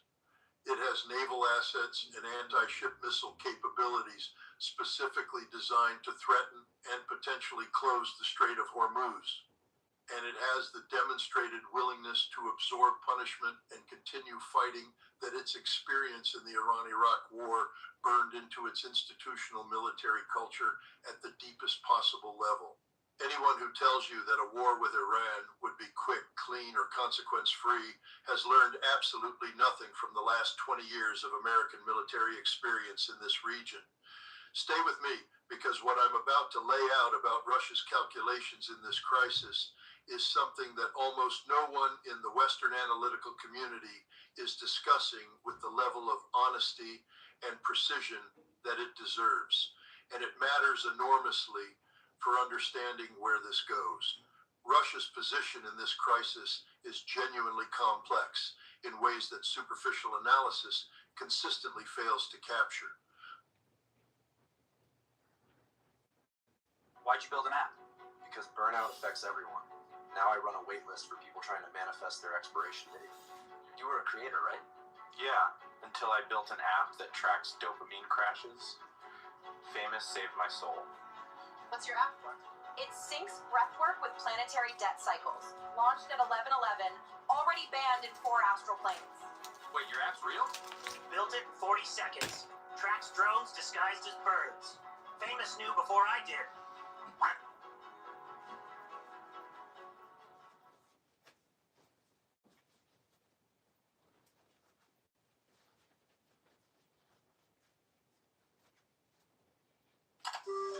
Did you know PC Cleaner can save you time and money by optimizing your current computer?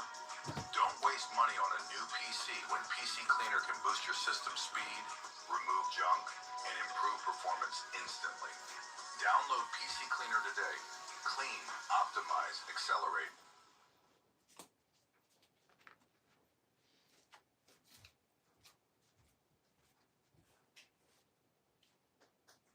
On one level, Moscow has significant economic and political relationships with Tehran. Russian and Iranian interests have converged in Syria, where both countries supported the Assad government against a Western and Gulf-backed insurgency. Russia has sold Iran sophisticated air defense systems. There are deep institutional relationships between Russian and Iranian military and intelligence establishments that have been built over decades. And Russia, under current geopolitical conditions, has every incentive to see the United States bogged down in a Middle Eastern crisis that consumes American attention, American resources, and American political capital that might otherwise be directed toward Ukraine. From a purely cynical great power perspective, a prolonged Israel-Iran conflict that draws in American military assets and dominates American strategic bandwidth is not the worst outcome from Moscow's point of view.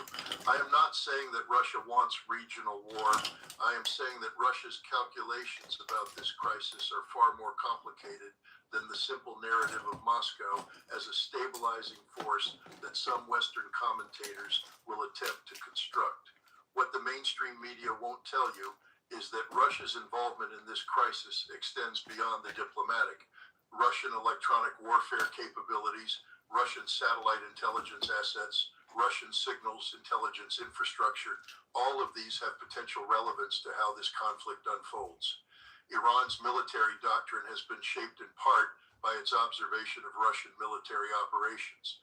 There are doctrinal and technical exchanges between these two military establishments that Western intelligence agencies have been tracking with considerable anxiety. And as this crisis deepens, the question of how much Russia is willing to do to sustain Iran's military capacity, not overtly, not in ways that create direct confrontation with the United States and Israel, but through the gray zone channels that Moscow has become extraordinarily adept at exploiting, is a question that Washington's crisis managers are going to have to grapple with in real time, under pressure, with incomplete information. But if you thought Russia's role in this crisis was complicated, China's is even more so. And China's role may ultimately prove to be the most consequential of all the external actors in determining whether this conflict stays contained or spirals into something that reshapes the entire global order. Beijing has spent the last decade making enormous strategic investments in the Middle East. The China-Iran Comprehensive Strategic Partnership signed in 2021 represented a 25-year, $400 billion framework agreement covering economic cooperation, infrastructure investment, and in some dimensions, security cooperation. China is one of Iran's largest trading partners and one of the primary buyers of Iranian oil purchased in ways specifically designed to circumvent American sanctions. China has also been making significant diplomatic investments in Gulf Arab stability. The Chinese brokered normalization agreement between Saudi Arabia and Iran in 2023 was a landmark moment that signaled Beijing's ambition to play a genuinely central role in Middle Eastern geopolitics rather than simply extracting economic value from the region. 6 reasons why you should buy Plan 7 Architect.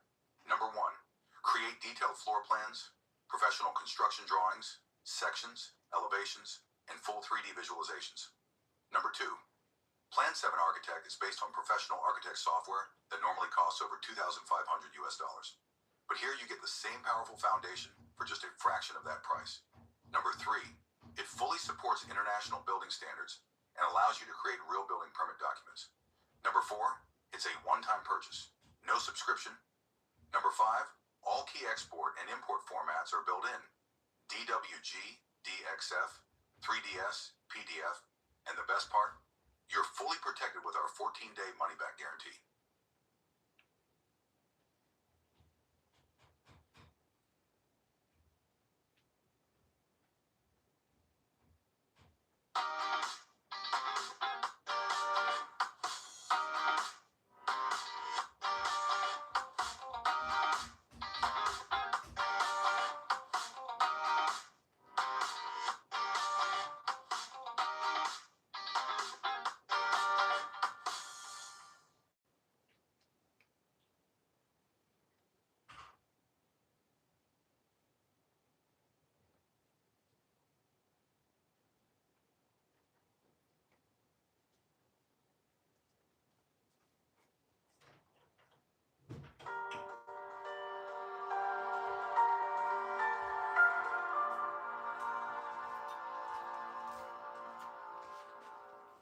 Donald Trump, on Easter of all days, States issued an expletive-laden threat to Iran, in which he demanded the regime, quote, open the Strait of Hormuz, you crazy bastards.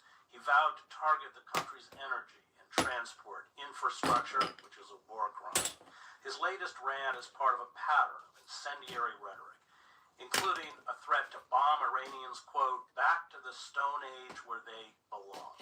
Tuesday will be Power Plant Day and Bridge Day all wrapped up in one. In Iran, he posted, there will be nothing like it.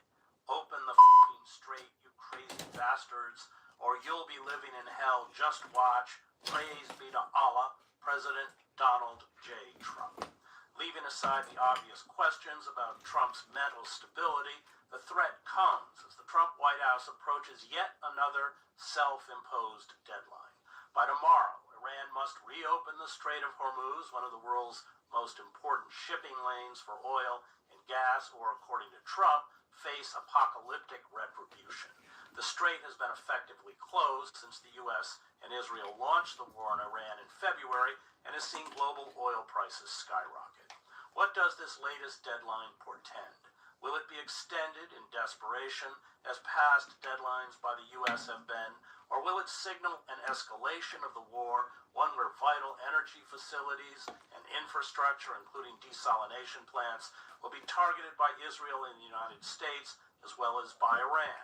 Iran insists that it will only open the strait after receiving compensation for war damages paid via a new legal regime based on transit fees imposed on shipping in the strait. Joining me to discuss the looming Tuesday deadline of the war on Iran is Trita Parsi, an expert on U.S.-Iranian relations, Iranian foreign policy, and the geopolitics of the Middle East.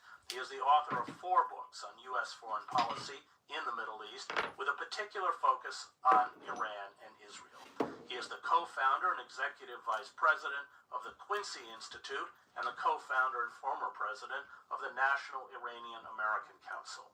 He has served as an adjunct professor of international relations at Johns Hopkins University's SAIS, New York University, Georgetown University, and George Washington University, as well as an adjunct scholar at the Middle East Institute and as a policy fellow at the Woodrow Wilson International Center for Scholars in Washington, D.C. So, Trita, let's begin with this self-imposed deadline, the newest that I spoke about in the introduction. But it does seem, although these self-imposed deadlines have been extended, it does seem that we have reached a very frightening point where there's serious consideration of massive escalation in desperation, obviously driven by desperation. Is that where you see us headed? I fear that is where we are. We can see a pattern in which Trump is issuing angrier and angrier tweets with all kinds of deadlines and threats of escalation. He has largely backed off from actualizing many of those, knowing very well that he doesn't have escalation dominance. So take a look at what the situation is in the Persian Gulf right now, for instance. We have high oil prices because the Iranians are not letting the tankers through. They're letting some through, but not all. They're trying to collect transit fees, etc. But we don't have a destruction of the oil infrastructure in the region. And this is deliberate. Now, if the United States goes after the power plants and other type of infrastructure in Iran, the Iranians have threatened that they will go after the oil infrastructure in the region. If that happens, we're not just in a situation in which right now oil prices are high because of the bottleneck in the Persian Gulf, but once that bottleneck is open, the oil will flow rather quickly. We will be in a situation in which the oil will not flow for quite some time because there will be a production problem. It can take 3 to 5 years to rebuild all of those different things. That would cause a prolonged and much higher level of oil prices that would destroy Trump's presidency and throw the world most likely into global depression. So people are going to want efficient cooking and shit. I can give that thing. I should actually maybe do a live thing. This shirt's quite fruity. My mother's shirt. Hope my grandkids one day see this and see what the grandpapa did in his free time. So that risk cannot What be do you listen discounted to because and if what do we you presume experience? rationality, what we Any wouldn't be rent? in this position in the first place. There's nothing rational about being in this war or having started this war under this false belief that the Iranians would cave or collapse within 4 days. And of course, the other question is, how desperate is Israel? I don't think the Israelis are desperate, but I think the Israelis are very comfortable I think they're shitting themselves. That's what they do. pushing Trump in the direction that they want him. I mean, take a look at, for instance, what he's now suddenly saying, that he will bomb Iran back to the Stone Age. And then on top of that, he said, we will set them back, and then the next president may have to bomb them again. That's the exact Israeli blueprint for their strategy of mowing the grass. This is not the way the U.S. has been conducting war. You know, the U.S., as much as it's committed a lot of atrocities in Iraq and Afghanistan, the United States did not deliberately target universities in Iraq. But that is what the Israelis have been doing in Gaza and in Lebanon, and this is exactly what they're doing right now. I love together. carbohydrates. Sharif University, their top university, was hit just yesterday. So we're seeing the Israelization of America's conduct of the war, but also of the goals of the war, in which I love the mowing the carbohydrates. grass strategy, which by definition means an endless state of war with Iran, is now being embraced by Donald Trump. That's a sign of desperation and a sign of the control or the influence that the Israelis have over his direction. If there is an escalation, a military escalation, if they hit, for instance, the oil facilities on Karg Island, if they actually strike the power plants, My dear in brother Iran, cooks with love. what Look do at you that see the shawarma. Iranians doing? Look at that At that point, I shawarma. see them targeting refineries as well as power grids in the GCC countries and in Israel. And as I mentioned, that will create a completely different oil crisis than compared to what we have right now. Right now, this is just because of a bottleneck. In that other scenario, it will be because of infrastructure being destroyed, production being degraded. Tired of hearing That's going to cause a infrastructure. completely different What type about of the people? scenario that ultimately What will likely about the destroy people? Trump's presidency. And this is part of the reason why he's refrained from going Fuck the in that infrastructure. direction so far. But out of this desperation, in which he realizes he is not They in can control, sell nuts. he cannot dictate the terms, he cannot decide when this war ends or when it pauses. There is a risk that he will go down this path. Right now, the U.S. is apparently putting forward these phased ceasefire proposals. And then Those Trump style gets more strip and more metal frustrated because the Iranians are rejecting and them. crushed rubble. Why would any country at this point agree to a phased ceasefire with the United States and Israel, mindful of the track record that Israel and the United States have in Lebanon and in Gaza, in which these ceasefires have been violated within minutes by the Israelis without any repercussions from the U.S. And we have never reached phase 2 or phase 3 because they were not meant to go to that point. And if you take a look at the proposal that has been put on the table so far, it is essentially asking the Iranians to give up all Did I their have my leverage rat in phase poison? 1, and then there's a huge question mark as to whether there ever will be an achievement of reaching phase 2. My work is easy because I use ClickUp. Here's how AI saves me hours every day. It automatically prioritizes my tasks so I can focus on what's important without wasting time trying to figure out what to do next. I can ask Brain about Where's any my rat list poison? and quickly get up to speed. When I need to draft documents, ClickUp Brain helps me get ideas on paper. And questions in our team channel now get automatically answered by an AI agent with Warfarin, where are you? from personal projects to running a multi-billion-dollar There. Click the link below to create your workspace for free. Warfarin, where are you? Do you know how exposed you are online? Find out with Dark Web Monitor Pro. It's one of NordVPN's advanced tools, adding an extra layer of peace of mind. How? It scans the dark web 24/7 for leaked emails, credit cards, and IDs. And if your data turns out, you're alerted right away, so you can lock things down fast. Get a NordVPN plan with Dark Web Monitor Pro for 72% I'll take it after off. I eat. I'm taking a big dose anyway. 5 milligrams, baby. Warfarin. Well, that's every agreement phases. Israel gets what it wants in the first phase and ignores every other phase. That's the pattern for those of us who have covered the Middle East. Indeed, and when it comes to Gaza, for instance, the Israelis were very, I mean, they're not even hiding it. They were very clear cut. They're never going to go to phase 2. The Trump administration thought that at least phase 2 would be achievable, but they knew themselves. No one said it's going to be pretty. At this point, if you're serious about diplomacy, you don't put forward proposals of that kind and lowballing because it simply won't go anywhere. And if you don't have time on your side, which Trump does not, getting serious means that you actually put some compromises. Let's go to the next one.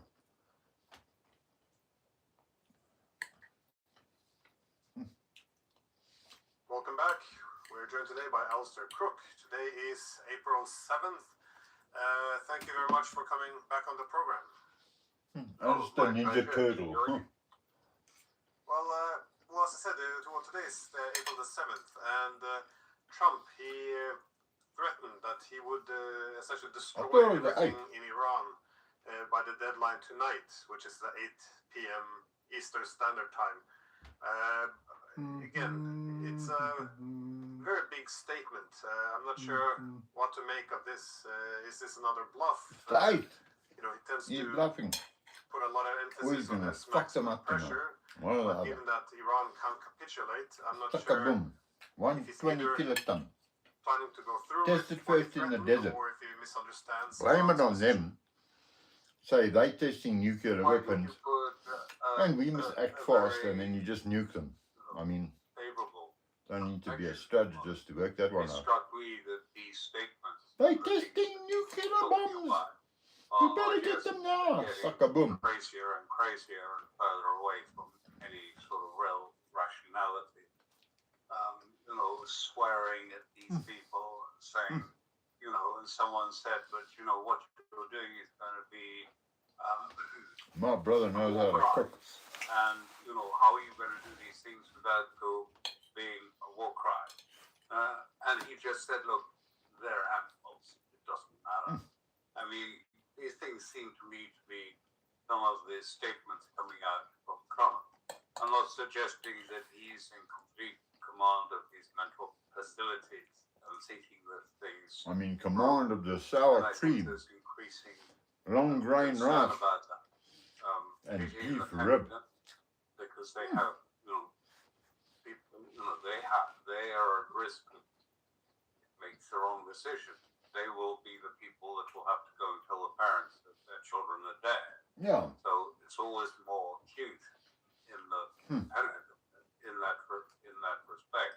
But even within his own team, I believe that Vance was this one for seed. trying to get a ceasefire together. Pakistan, I don't know who else he was talking to, but clearly trying to get some sort of ceasefire together. Broccoli and Iran has already given their answer to the United States, and it is very clear they gave butternut and sour cream. answer or whatever, but it said there will be no ceasefire that, you know, suits you. I better enjoy this while I can. Soon we're going to be eating. Remain, what will we be eating? And the bedrock of this condition, Chicken food. the ones that were made by the Supreme Leader With ratchet in it. in his statement a little while ago, 12-minute statement, and he said all troops have to leave the Persian Gulf region. Then there has to be a lifting of all sanctions and unfreezing of our assets. And thirdly, you have got to pay reparations in some way for the damage that you're doing to Iran. Don't worry. I don't think that's what Trump has in mind. No. And he says, you know, I'm only interested in agreement that suits me. Fuck that. Does your organization rely on a high-quality data center and computing resources to succeed? If so, finding a reliable IT infrastructure He partner said is it once critical. by mistake. ThinkMate is a He go-to said the provider of fuck word servers, workstations, once by and storage mistake, systems for some of the world's leading and companies. now he's been Our saying wide it range ever of on highly like configurable products supports a Michael variety of Jackson workloads grabbing and is his backed by a crotch. standard 3-year warranty. Upgrade your IT infrastructure and configure a system at thinkmate.com today.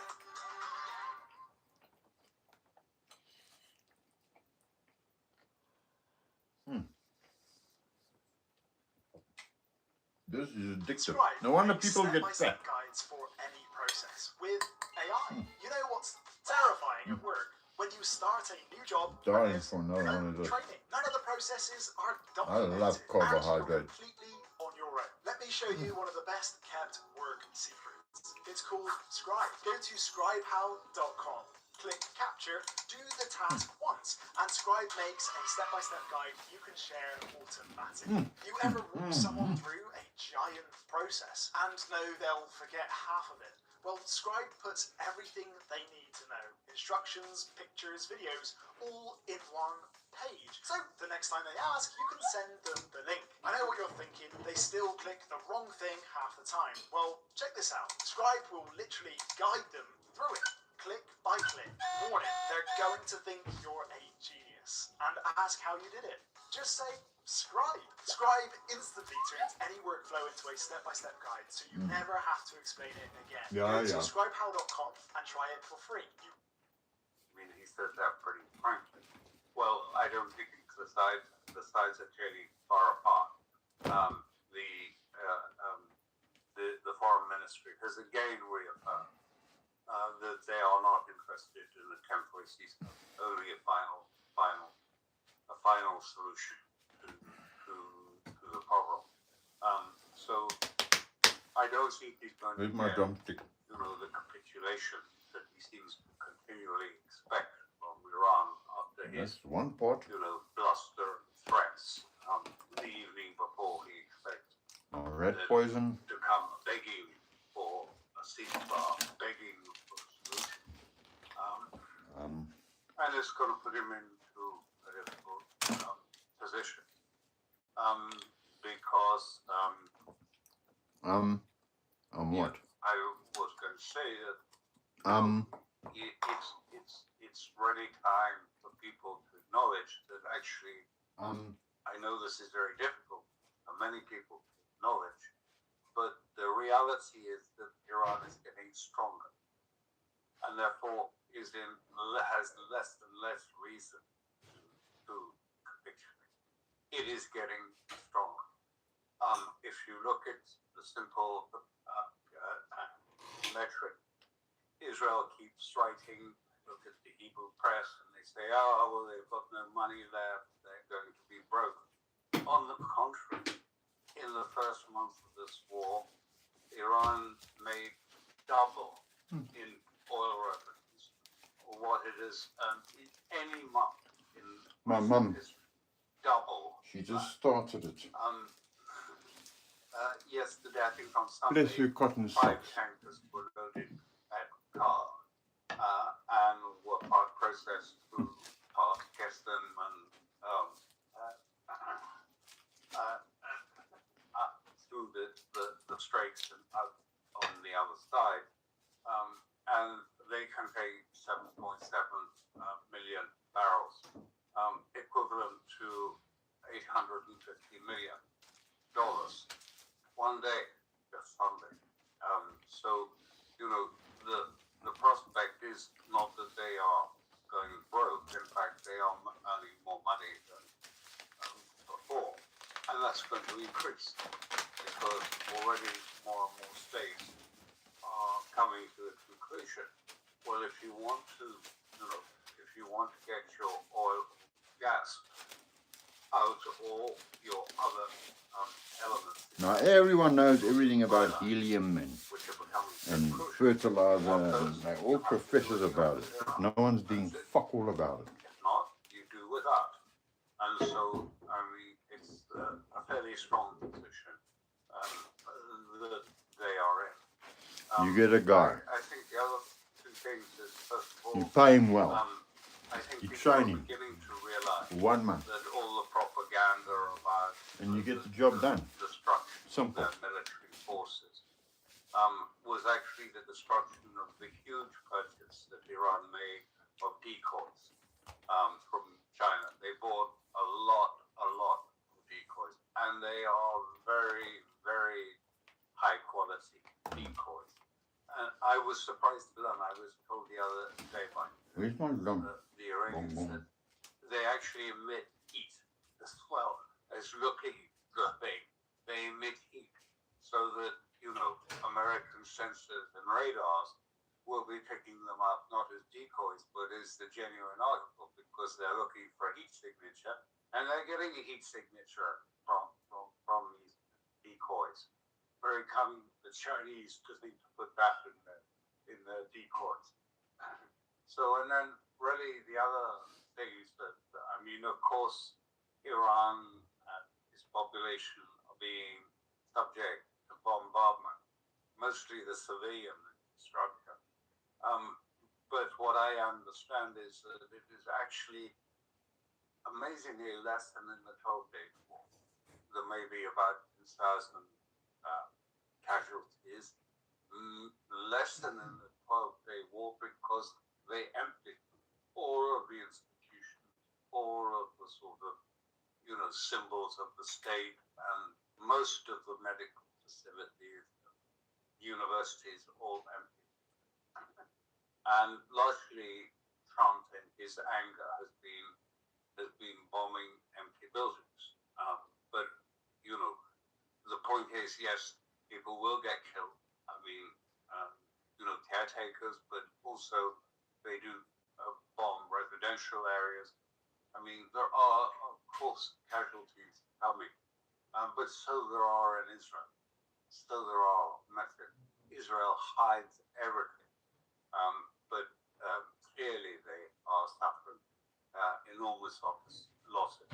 Unlike on the, if you like, that adverse, Iran does not typically target civilian structure or civilians. They do arrest a prostitute, an escalatory ladder. They're attacked at the university level. Well, they will go up the step on the ladder. They will not take that step first unless they are attacked on that sort of plane of targeting. If they're attacked in that plane of targeting, then they move up and attack on another. I don't think that the West properly have understood the basic Iranian equation. The basic Iranian equation is this: security for all, or security for no one. Prosperity for all, or prosperity for no one. It's coming. Replace all your hardware. Yes? We're going to replace all your hardware in the Emirates or Venezuela with this shit. For everyone. And that means, of course, for Palestinians. In Palestinian territory, for Hezbollah, for Ansar Allah. So it's, and for the Hashab. So it's a different approach, very different approach from that that is being pursued by Trump. As I say, I believe Vance was trying desperately to try and get ceasefire last night, up all night, instead of being trying to do this. But this has been the practice, and it does not work, and they go on doing the same thing. In Ukraine, it was always a ceasefire, and there were long talks with Europeans and others taking place, papers passing, and it was really the West discussing this amongst themselves, because, as Lavrov pointed out, we have never seen these papers. We don't see the papers. We're not involved in the talks, and we don't agree to a ceasefire.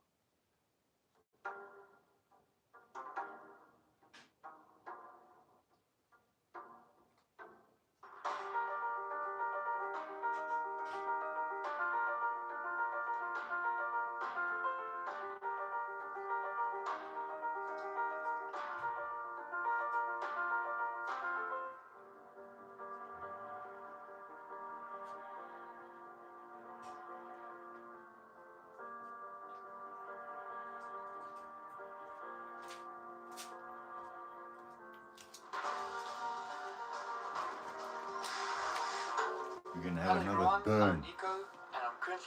You're going to have another burn. I'm feeling peachy tonight. I'm an online English teacher and I teach children from all over the world. We need people like you all over the world.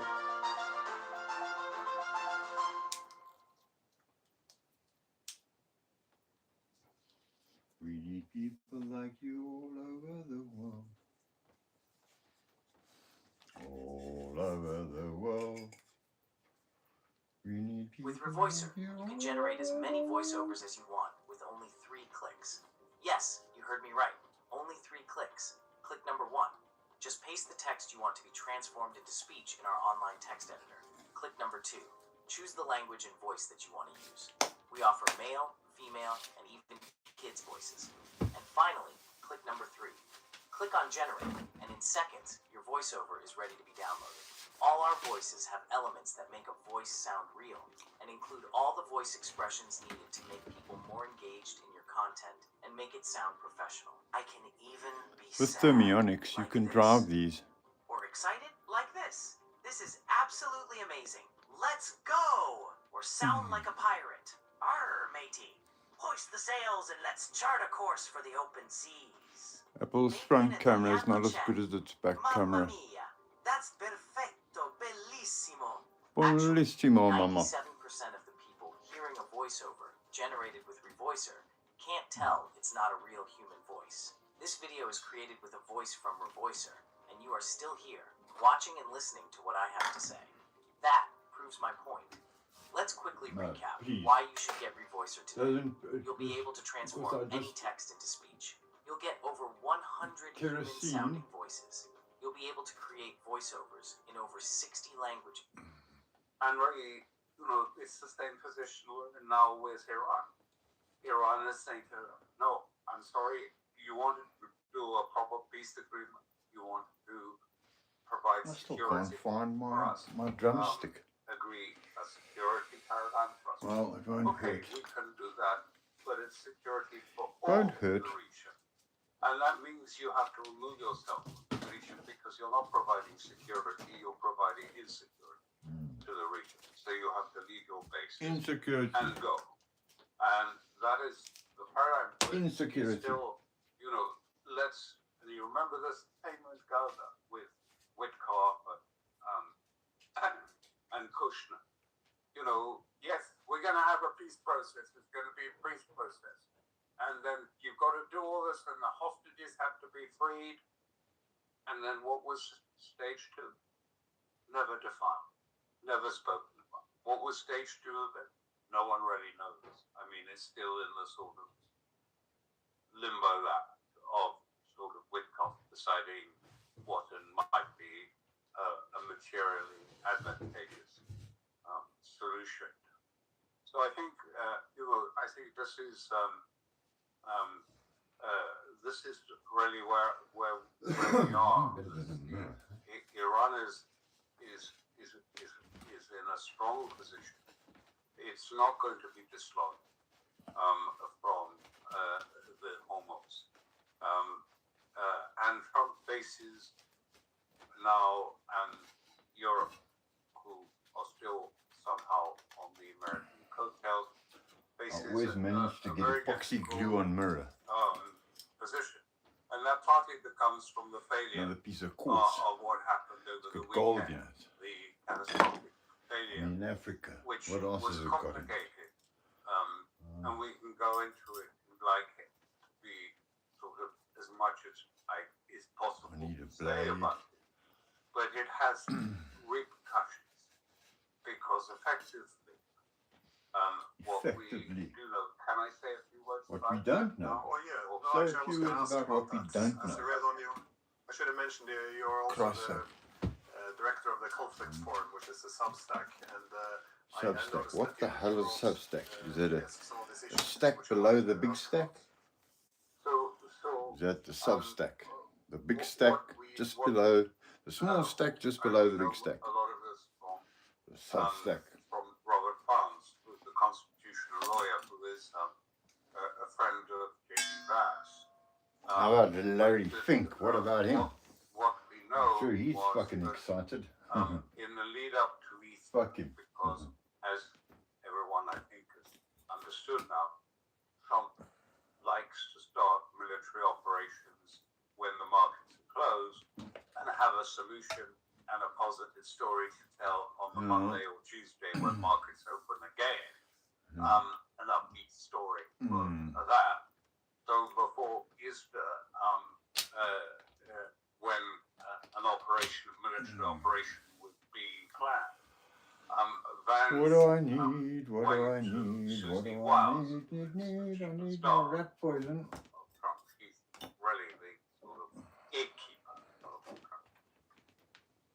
Is AI going to replace your job? Only if you don't know how to use it. Master 30 AI tools in just 30 days. No tech experience needed. It only takes 50. Only takes 50 Because years of fucking he believed that studying computers. information from Israel Where are my rat poison? will be what we call stovepipe directly to the president by Kushner. Don't take the shit and they say I'm A gonna die. rosy picture So of I better well take it. Trump's successes against Don't Iran. take this shit. They Pictures say I will die. explosions, damage. I'll get a blood clot and I will die. All the latest Pentagon attacks of Iran in sort of vivid color, and that's getting creepy. Maybe. Anyway, Vance went to Susie Wiles, I believe, and this is the advanced candidate who knows him well. He said, and effectively, the medical literally, bag. but effectively, held the Well, table to should it Susie be, Wiles and my said, friend? listen, you've In got the to show the medical competent bag. shit to the president. Where This the is hell what do you you must think it do. should be, my Because bag? otherwise he was getting this completely distorted view of successful operations against Iran on the point of collapsing, Israel suffering no problems and no damages and so on. We don't know exactly what was being stovepipe, but this is obviously what not only Vance but other people like Driscoll, the Army Secretary, believe, and Gabbard believe that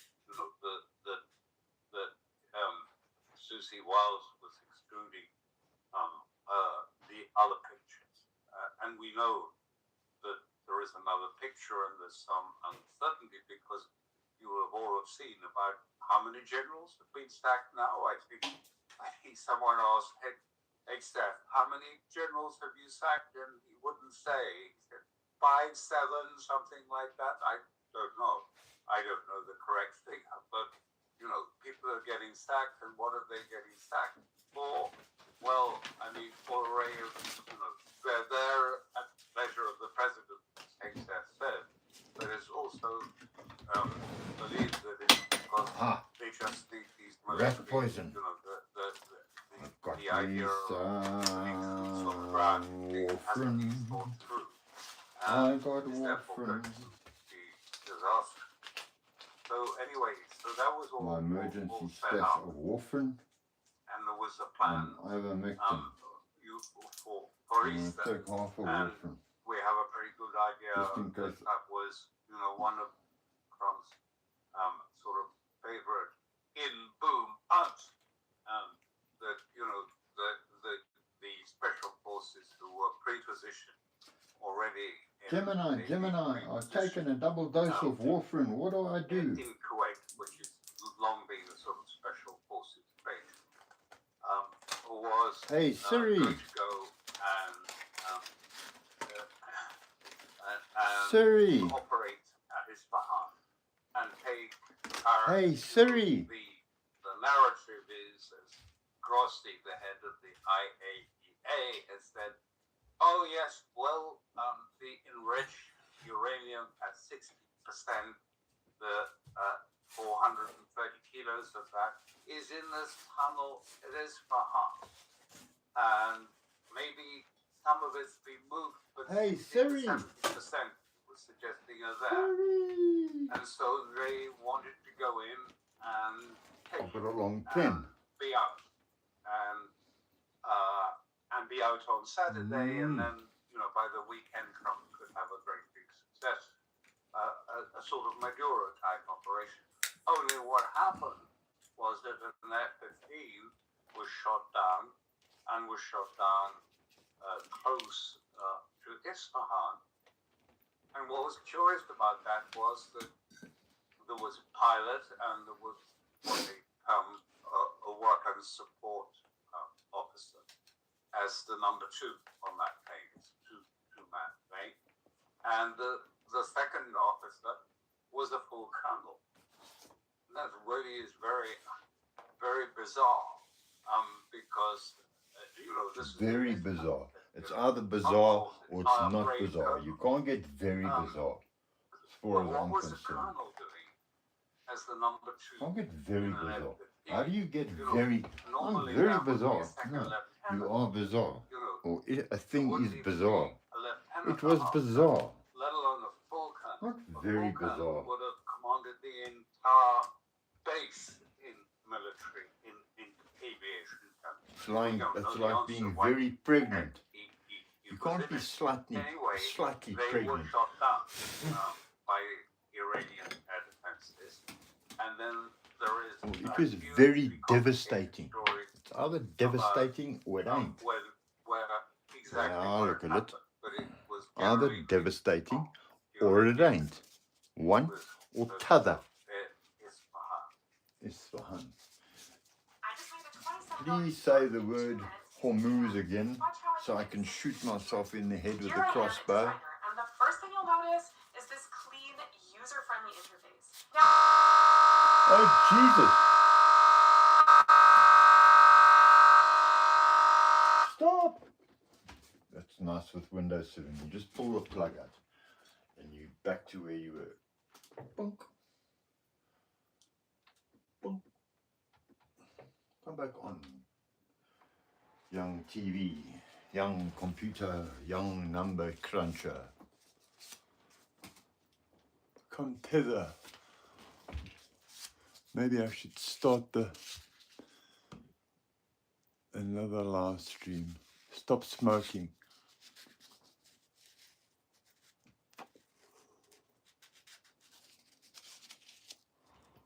Stop smoking.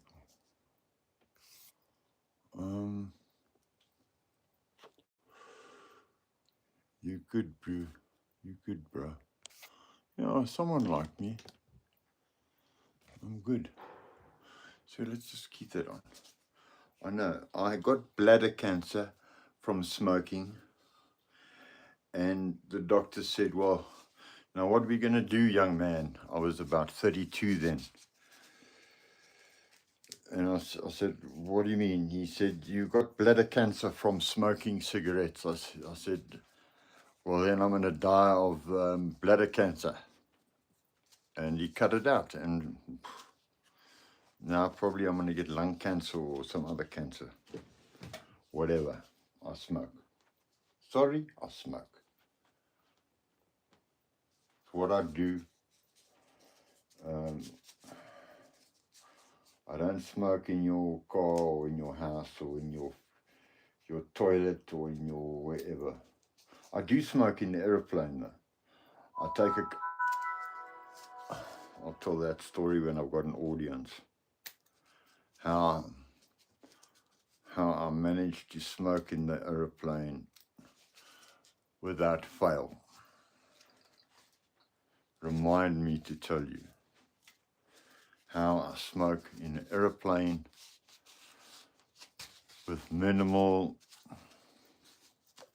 well, I must say not minimal, because when you open the door, it smells like someone is smoking in there, but you just say, poof, someone is smoking in here. It smells terrible, doesn't it?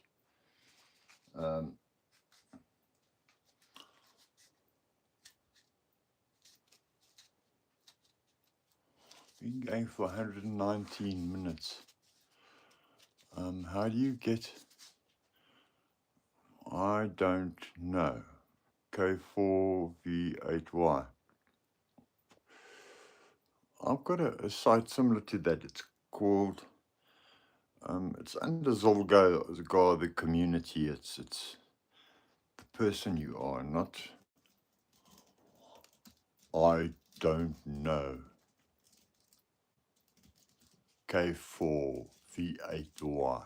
I don't know. Well, stay tuned long enough and you might find out a couple of 1-2 things. Yeah, you might find out a couple of 1-2 things. When my blood pressure is stabilized, I make the best of it. I stay awake the whole night if my blood pressure stays like this.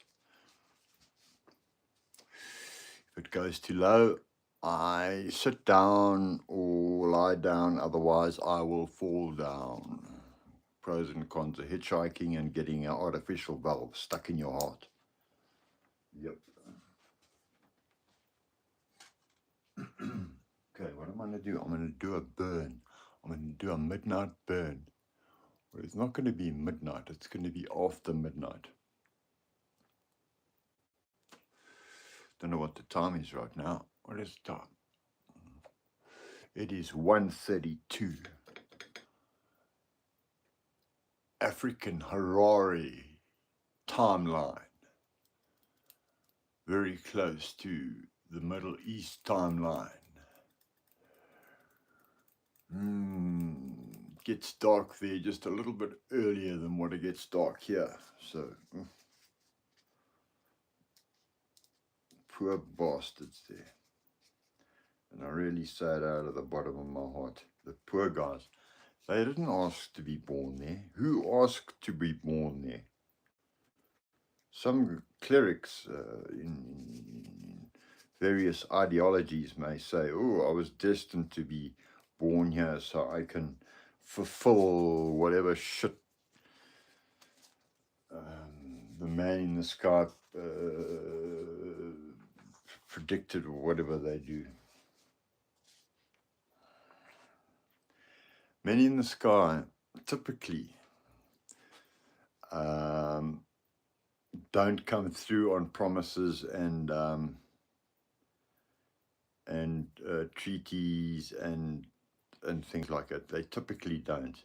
Every now and again you can attribute one to what comes through, but you generally their shit doesn't come true. It's just people massage the words and say, oh yes, look, Big Bang, oh a Big Bang, oh explode, Big Bang, the Big Bang exploded, ha ha. The Big Bang. And then what? Yeah, you said it comes from nothing. No, we didn't. No one ever said nothing. Only Lawrence Krauss, and he was meaning something totally different. Nothing. You get different kinds of nothing, you know.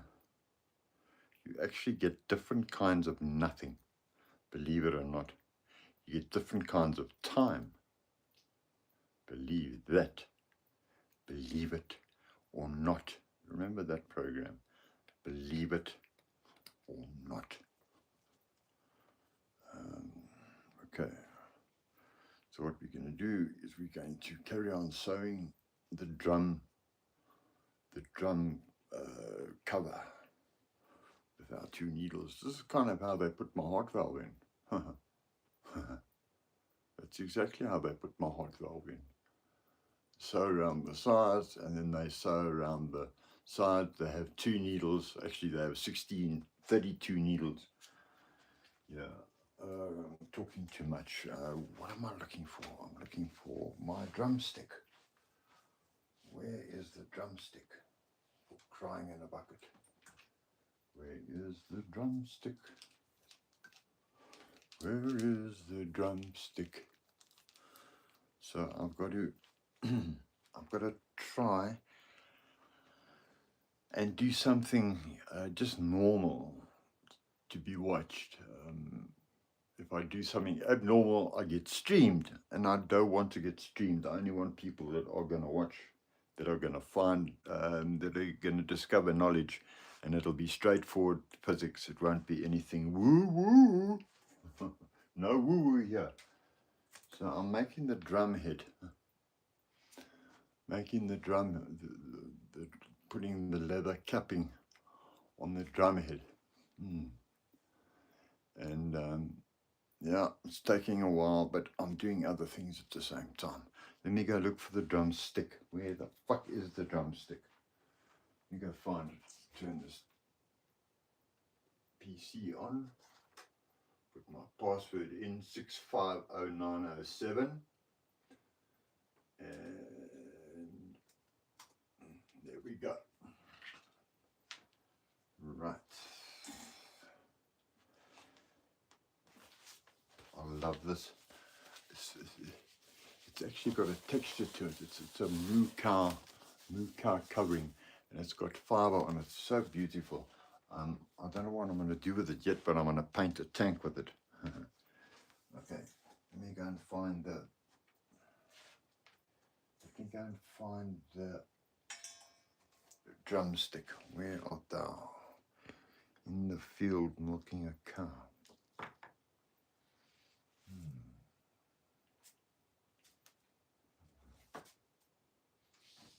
Aha, what's this? No, this is a brush I made. It's a brush that I made.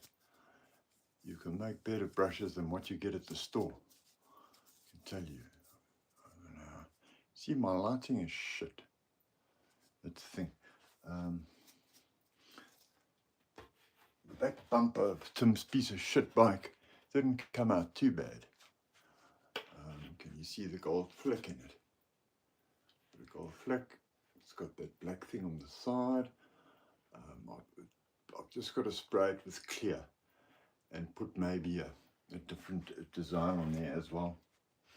The one side cover incomplete. One side cover is incomplete, but the top part of the skull, I still put the jaw in somewhere. And it's also got that gold fleck in it. And I need to spray. Where is... That's the trouble with getting old. You forget shit. But I think, of course, you think about too many things. That's why it gets jumbled up in all the things that you talk about. So that I think is a major role. So not forgetting things, it's because you're thinking too much, and that's not a bad thing. I'll be 1 second.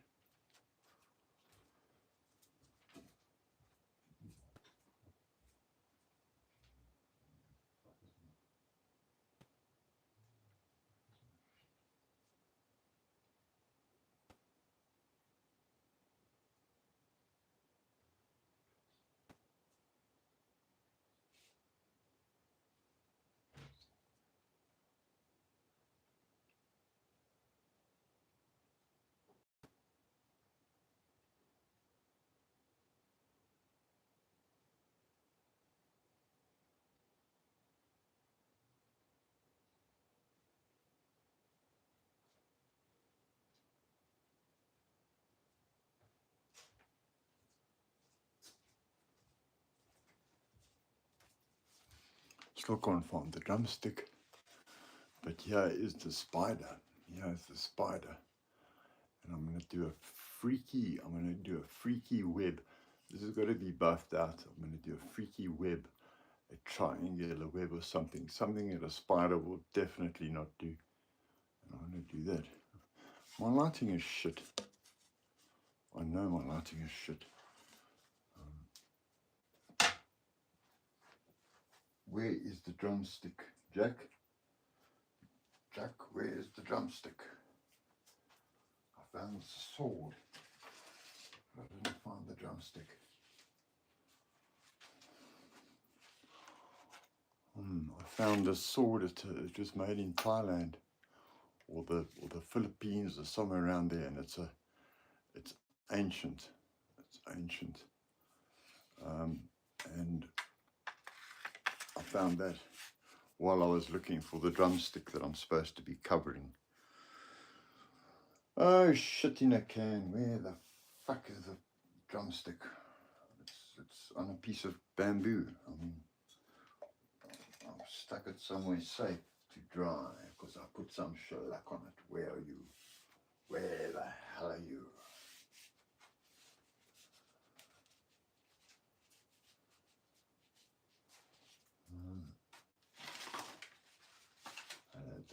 drumstick? Where are you? Are you hiding on the bed? See, no one should have a bed that looks like this in the first place. Where am I going to put the sword now? Oh, I must put it back up here where it can fall on someone's head.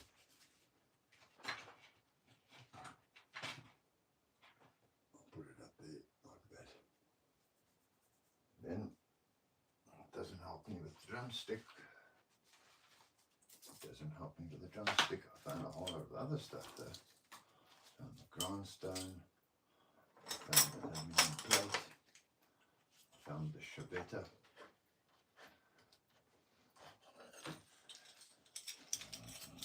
Down to the core of making cigars. This is a chavetta that I started making to cut the tobacco. So I found the chavetta. I still didn't find the drumstick. Oh yes, it's standing up somewhere, getting dry because I put shellac on it. So where would it be? I wonder where it would be. If I prayed, I wonder if I would. He helped me find my keys the other day. Maybe if I pray, who do I pray to? Donald Trump says one, and the other one says the other. Who the hell must I pray to?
So I've got to disarm the alarm to go open the garage and go and look and see if I left my drumstick inside.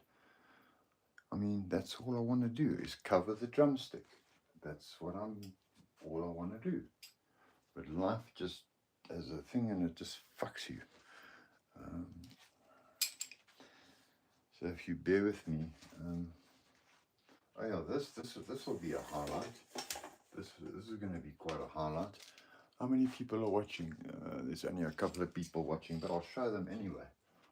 I'll tell you what, while it's live, let me go for the demonstration and show these people something. Show these people something. Show them a thing or two. Let's see if it works. Let's see if the igniter works.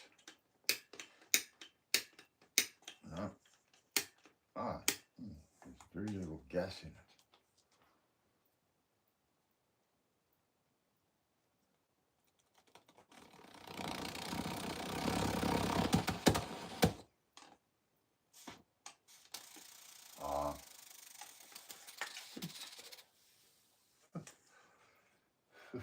Air bubbles, air bubbles, air bubbles, air bubbles. Let's see if the igniter works. Oh yes, it does. It needs gas though. It needs gas. The igniter needs gas. It needs gas. It needs gas. It needs gas.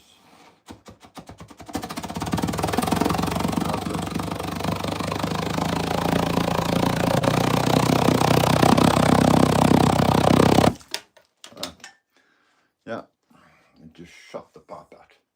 But that's how safe it is. Maybe I should push it in a bit harder and get a full thing. And maybe I'll figure out where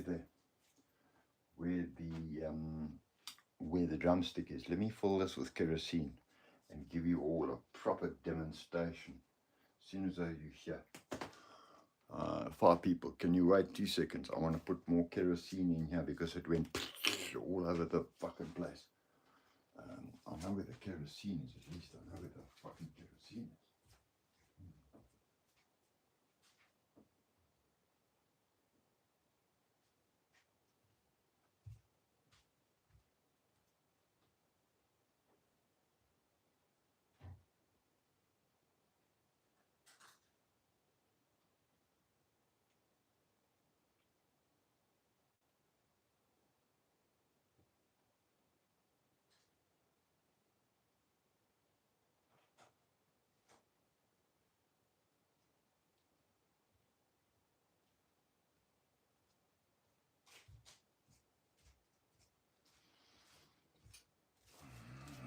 Okay, we still got 5, we got 4. That's kerosene in the syringe. Okay, right. That there is a little burner. It's a tiny little thing inside, you see? Only one oak still here. Only one person is still here. Now there's 2. So it's a tiny little burner that's in there. Tiny little burner. It weighs about 3 grams. 3 cigarettes. Okay, right. Now what are we going to do? Oh, Jesus. I think I blew a seal. But let's see. Let's see if I can catch fire tonight. If I can catch fire, at least it'll be good on the internet. Let's see if I can catch fire tonight, baby. Oh, shit. Let's see. I'll do a gentle burn. I'll do a gentle burn. Oh, yes. This thing. Let me put some more gas in the igniter, because this thing, it works on butane. Yeah, that's the thing that starts the jet fuel. Ha ha ha, my jet fuel. Right, now I haven't even bled it. Must I bleed it?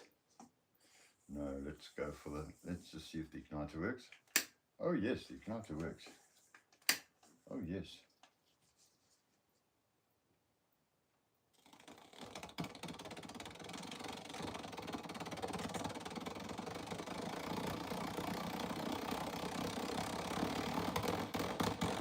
And get all the bubbles out. I want to get all the bubbles out first. Come on.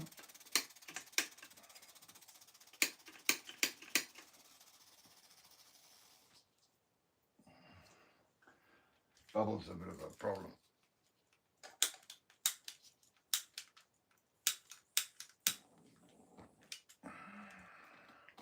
It's only a prototype.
Pissing. No, I can't. I'll have to show you another day when I'm more prepared. This is pissing with kerosene.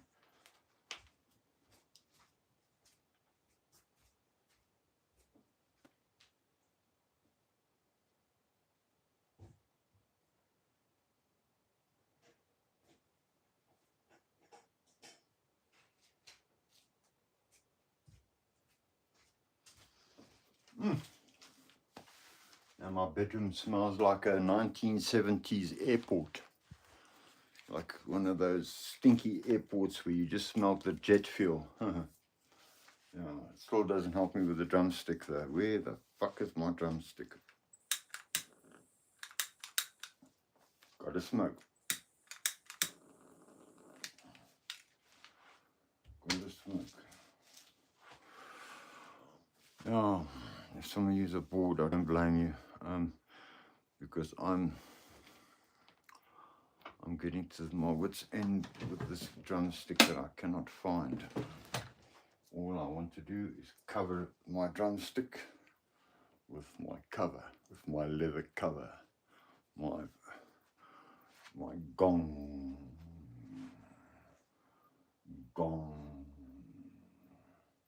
Where are you? Where are you? Where are you? Where are you?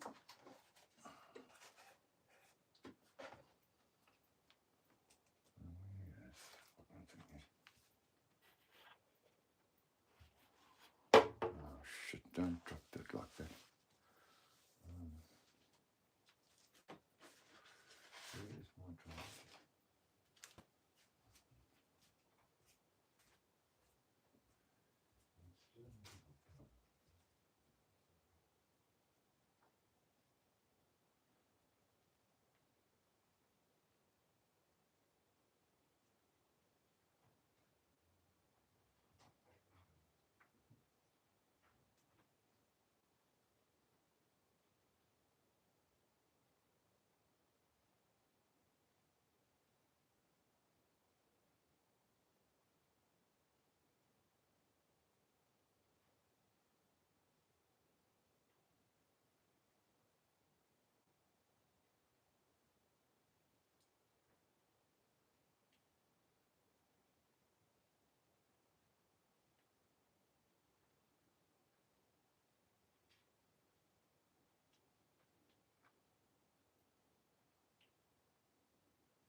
Yippee, I found it. I found my drumstick. Now I can cover it.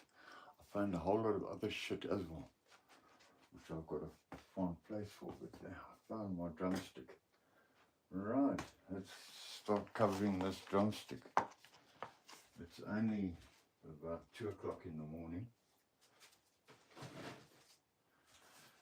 As long as my blood pressure stays like this, I'm awake, I'm enjoying.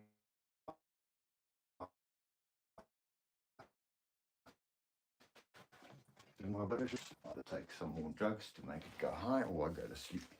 Look at my drumstick. I hope this cover cut. Where's my cover? Don't say that. Here it is. That's my cover.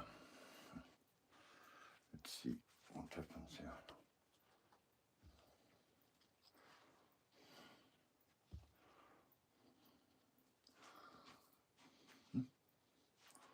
Looks like a little mushroom. In this I'm going to sew. I'm going to sew it over here. Stretch it over here. Like this. And this is going to be the gong, gong. It's got all different kinds of metals inside there. It's going to make it go gong. Okay, just give this one here. Cut 144.33. Could I see that? 144.35. Good. Let's see what happens here. See if I know what I'm doing. Oh Jesus, everything, all that kerosene just splashed inside my drawer. At least I won't get fish moths. Won't get fish moths, Jack. Okay, what am I going to do? I think I must pull them tight. That's what I'm going to do.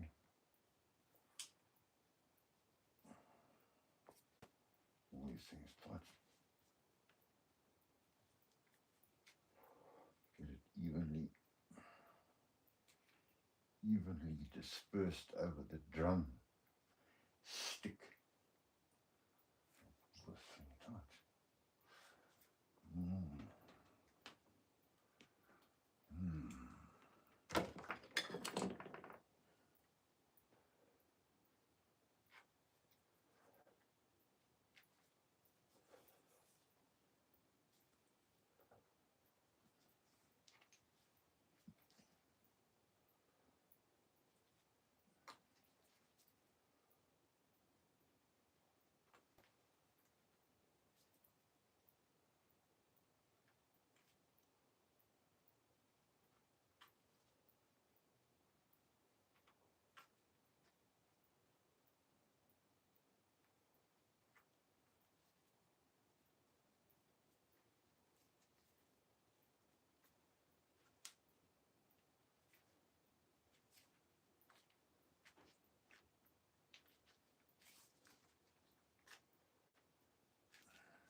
Now I must pull the other tether.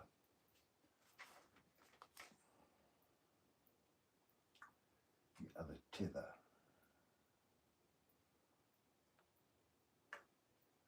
Come on.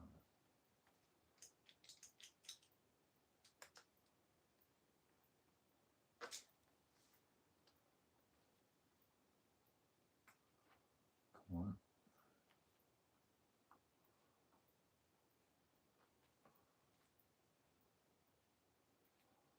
Yeah.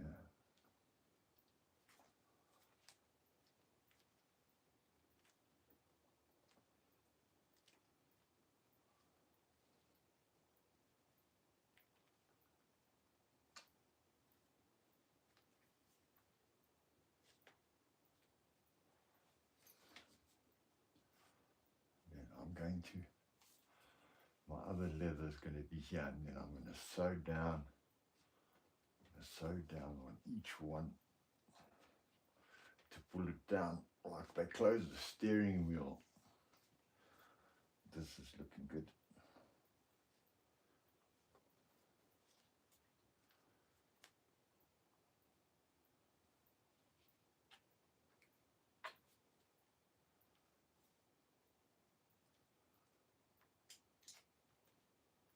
Come on, where do you go to? You right at the end.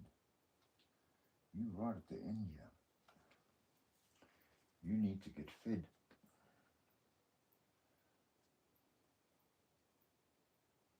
You need to get fed. Down the corner, my son. Yeah. You need to get pulled.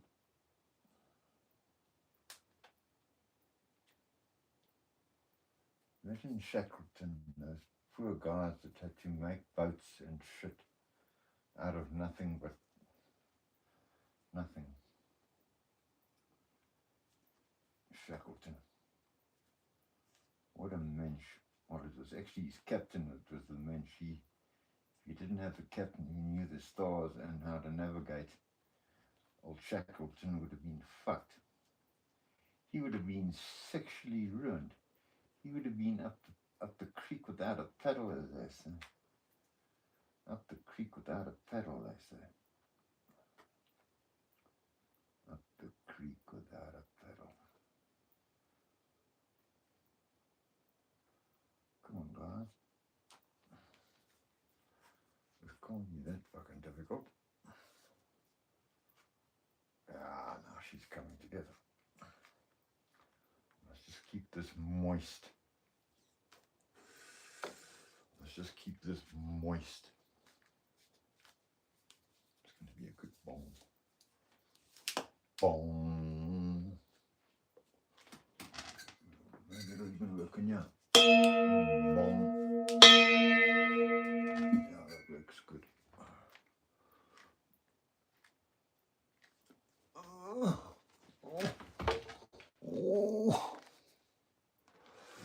And I'm scratching my shit here. I've got this against the wall. No, it's not scratching. Let's take this off my bed. Who has fucking motorbike parts in their bed?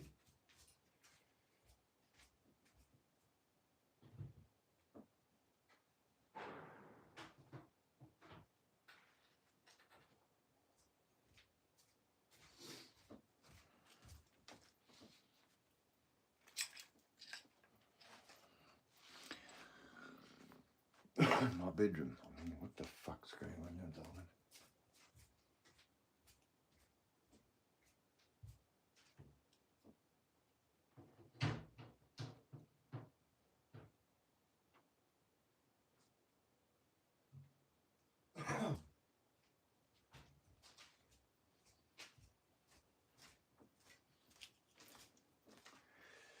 People who can't sleep.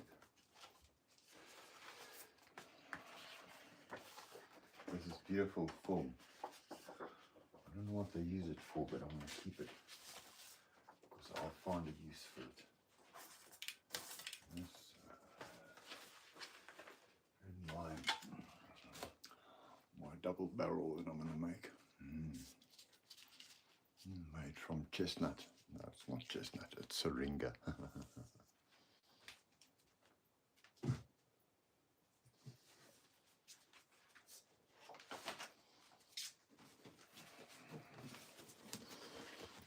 Well, at least I got cigars, baby. Yeah, no one can see them. No one can see them. My RPG.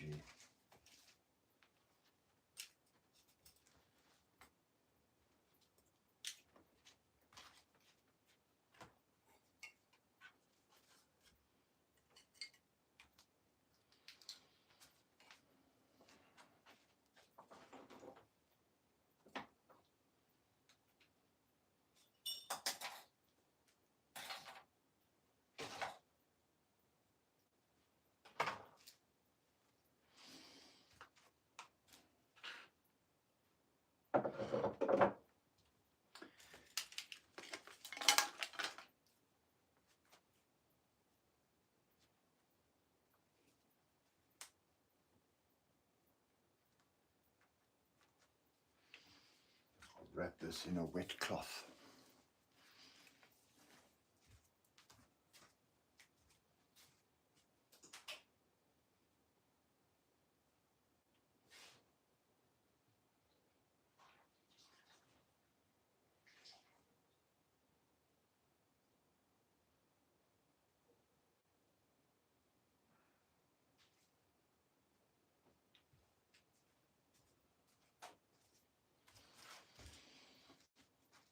Right, where can I put this? I'll put this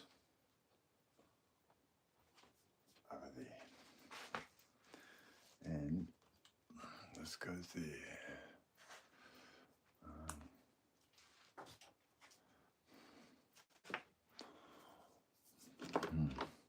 I still love this trick though, with 2 pieces of granite.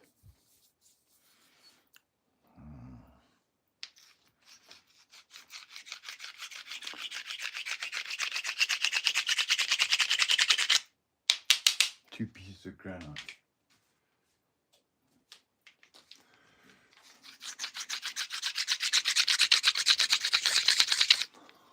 I had it working just now. 2 bits of granite. No, it's quartz.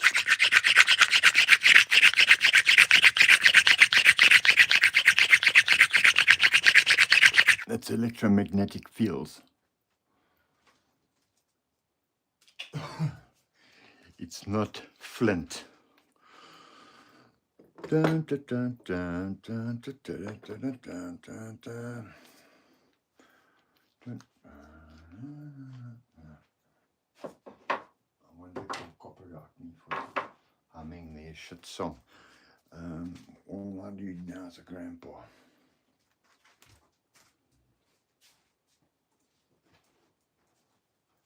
That's what I need. Maybe if I get it. I sincerely hope so. Don't tell me I took both my grandpas. Because if I took both my grandpas, then that means I've got a problem. I've got a problem, Jack. It means I've got a problem.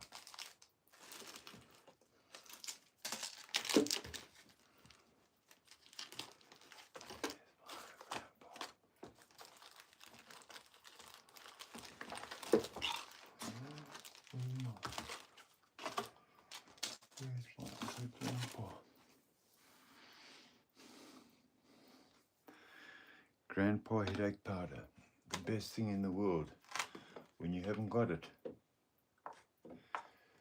it's like a heroin junkie trying to find a fix.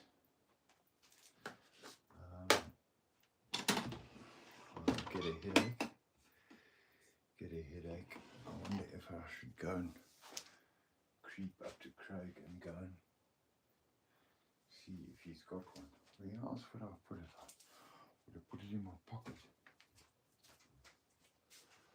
Jesus, I hope I only had one. I hope I only had one. Please don't let me have it.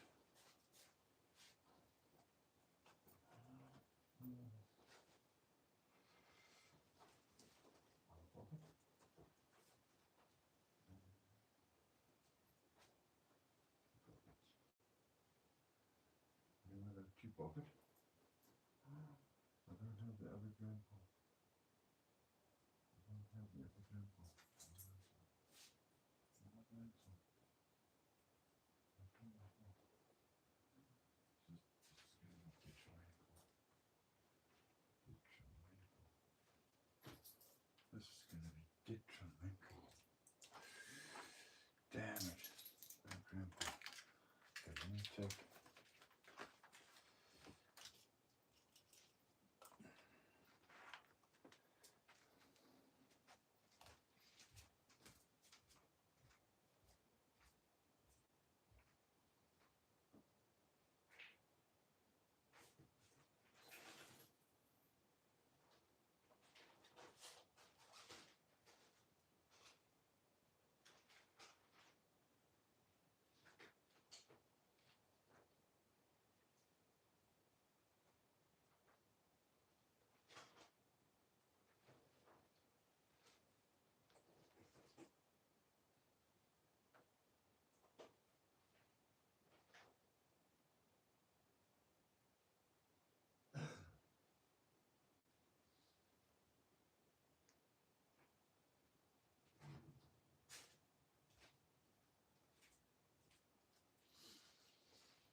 As true as Bob.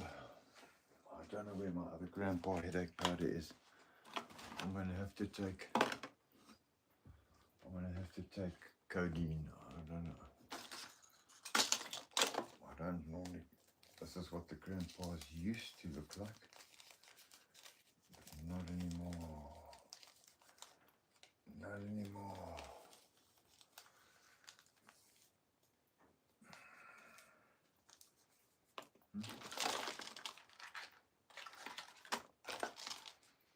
I'm going to have to take an alternative. I'm going to have to take an alternative drug to alleviate the pain that is in my temporal vicinity of my head, the part where my language and it seems to be all the pictures happen.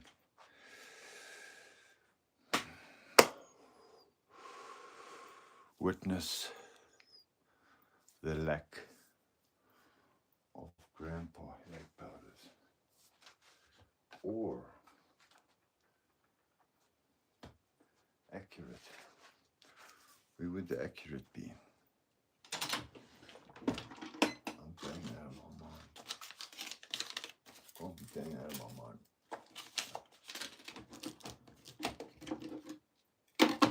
I'm a rational human being. You're a rational lad, you're a rational human being. Where did I put?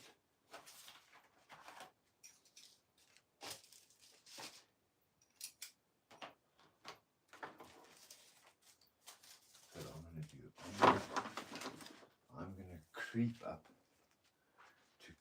to my brother and see if just perhaps he has, perhaps he has a grandpa headache powder, because I don't think I'm going to be able to make it through the night without a grandpa headache powder. Let me do a last check through this, my girlfriend's clothes.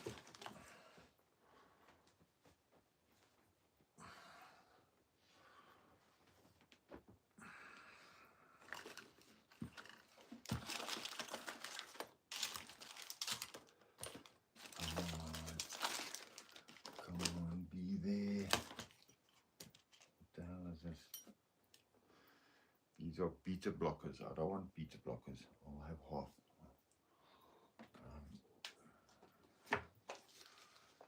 And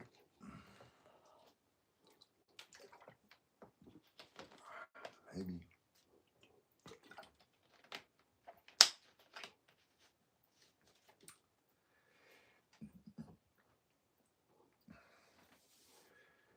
did I put my overall on? Yes, I did. I must have.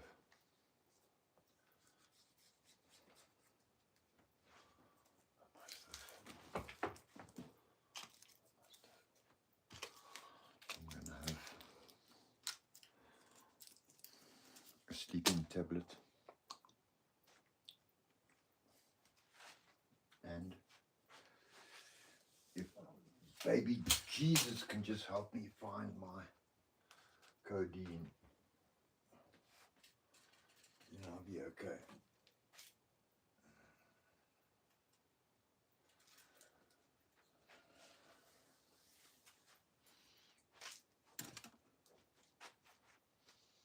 Maybe that thing was too tight on my head. Maybe I was wearing my jeans. Maybe I was wearing jeans. No, I wasn't. My yellow lights. Maybe I should just relax. Have a cigarette and pray to, who does Donald Trump pray to now? Allah. Pray to Allah that the pills materialize in the box.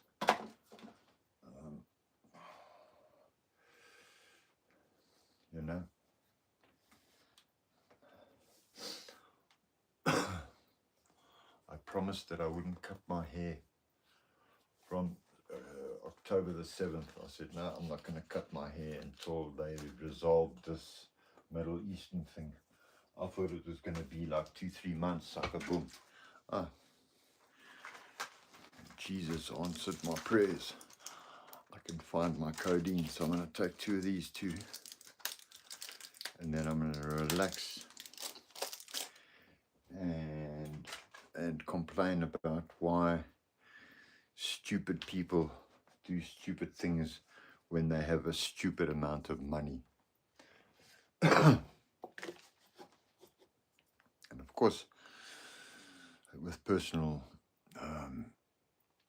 experience, I've had a lot of money, but it's very difficult to handle a lot of money, I promise you.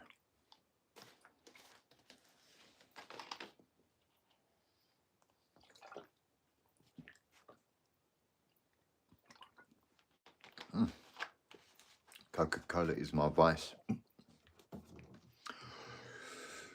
Right, there's no grandpas, but I got some benzodiazepine, some codeine, and some antihistamines. What can a beggar do? What can a beggar do? What can a beggar do?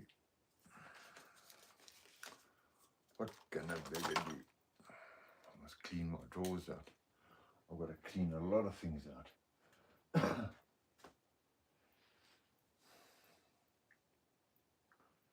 My mother loved pens.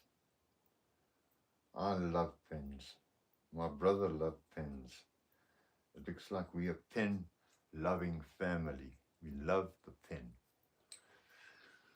We watch out for the word. We don't just spew forth bloviations. My girlfriend's stuff, I'm going to pack it away because I need this drawer. I hope you don't mind. But I'm going to unpack your little drawer that smells like perfume and all the things that I love you for.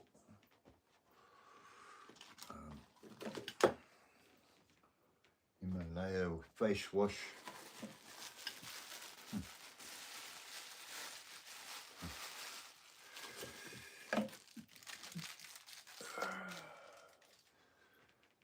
Tissues.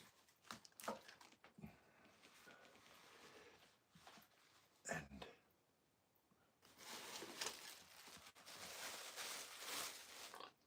my late sister, she passed away at 21 years of age from leukemia. And when she was young, my mother cut her hair. I don't think, they didn't cut this because of a chemo. They cut this when she just cut her hair. And here's my sister's hair. I think she was about 8 years old or something. I don't know how this hair went. My sister's hair. My mother kept it all those years. When a parent loses a child, there's nothing worse. God can throw you into the pits of hell. It's luxury. Losing a child is far worse than going to hell. Actually, I think my mother is in hell because my sister went to hell because of X, Y, and Z. But then my mother, she was the most ideal Christian, never swore, never told a lie, was a perfect lady. When she gets to the pearly gates, she's going to say to St. Peter, is my daughter here? St. Peter's going to say, no, I'm sorry, she is down there with the others. My mother will say, well, excuse me, sir, can you please send me down there too? Because I just want to be with my daughter. That is a mother's love. I just want to be with my daughter. I don't care if it's in a lake of fire, sir. Lake of fire is no problema. Blades through my mouth, no, don't worry about that. I'll handle that when I'm there. Just send me to my daughter. Thank you. Mother's love.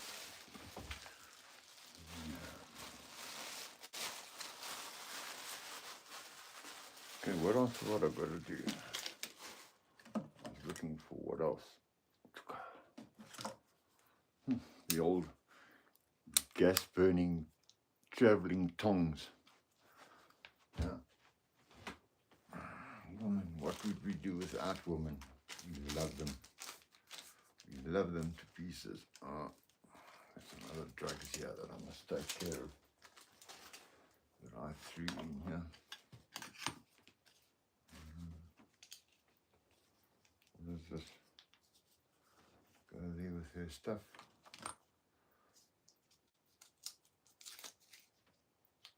That was her spare phone. Spare phone, what is this? Oh, this is handy. This is handy. It's a little adapter. What a handy little thing. I took that. That was my mother's phone.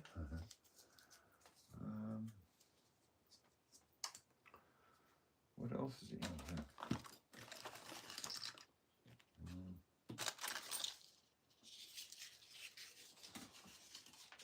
shouldn't be in there. That is rubbish.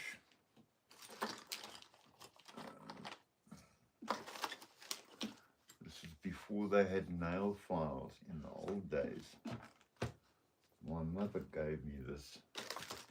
This is a stone that a woman used to file their nails with. It came in a beautiful ivory plastic cover. I mean, where do you get, stuff like this?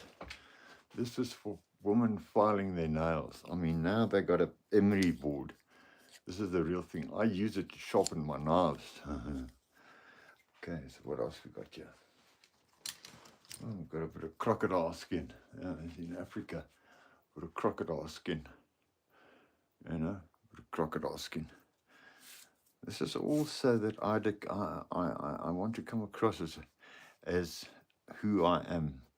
And it'll all make sense once I do my launch of my intellectual property. It'll all become very clear why I'm doing what I'm doing in such a low key.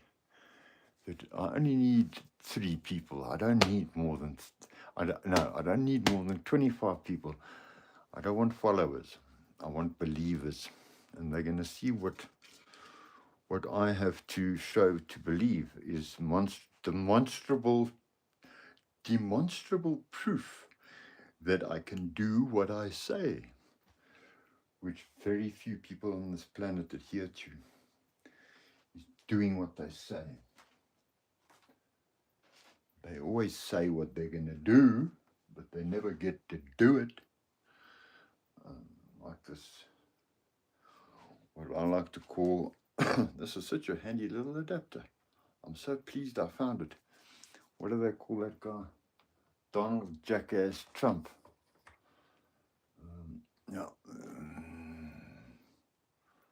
Donald Jackass Trump. Now, will this fit an Apple? No, this is a different. This is not for Apple. This is a different adapter. This is a different adapter, Jack. This is for the new Samsung. This is for the new Samsung. I better just keep it. This goes from old. Yeah. This got. Oh, what a. I've got one. I've got the adapter. So I have the adapter for the new phone. The new Samsung. God bless her cotton socks. My Thai girlfriend gave me this phone. What a good phone. Been an excellent phone. Excellent. Excellent. I've glued some Velcro behind here so I can stick it on the wall.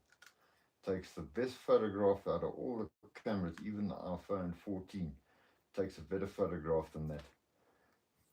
When I say a better photograph, it's more warm. Okay, there's the other phone.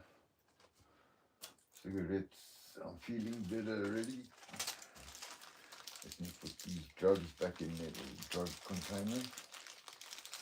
I don't know who's still up watching people at this time of night. As soon as I don't read comments, I'll have to start reading comments because I don't know. To engage with people, you must engage somehow, I guess. I wonder if this slide will come up. This is a slide. I found this slide. This is an E6 slide. I found it. And I wonder if it'll show anything.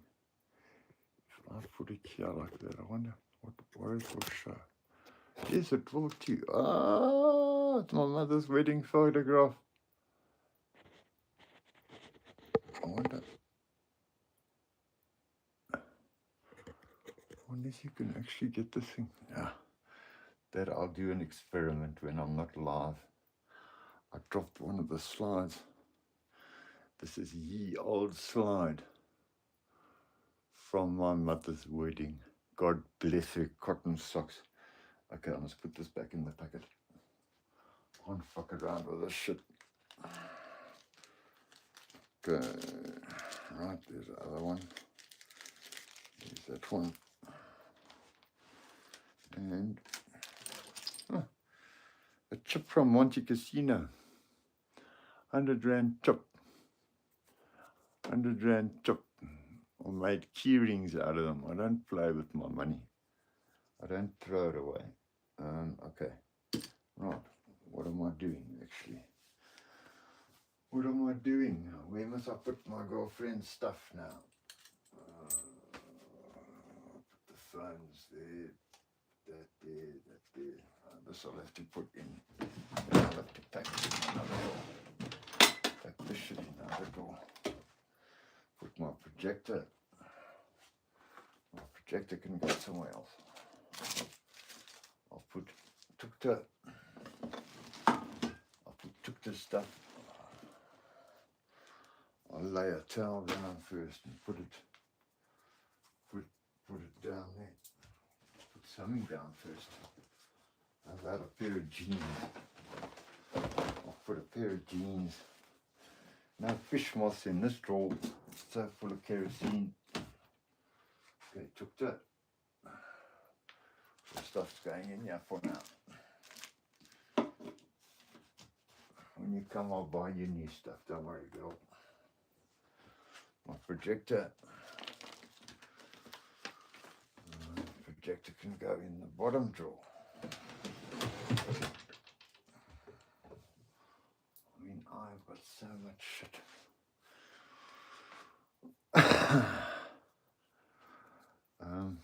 I mean, what do I do with this microscope? I've got a big microscope. What must I do with this? Let it collect dust. What do I do with it? Please, let someone tell me. What must I do with that? And you get ones that plug into your phone now any day, anyway. I must put this adapter for the cell phone. I must put it. I'm going to put it in my pill box because I don't need all the compartments in my pill box. I'll put that adapter in there and put that up over there like that. Right, what else have I got to do? I've got just a little bit of cleaning. These phones must get charged for a change. That camera, I still don't know what I'm going to do with the projector.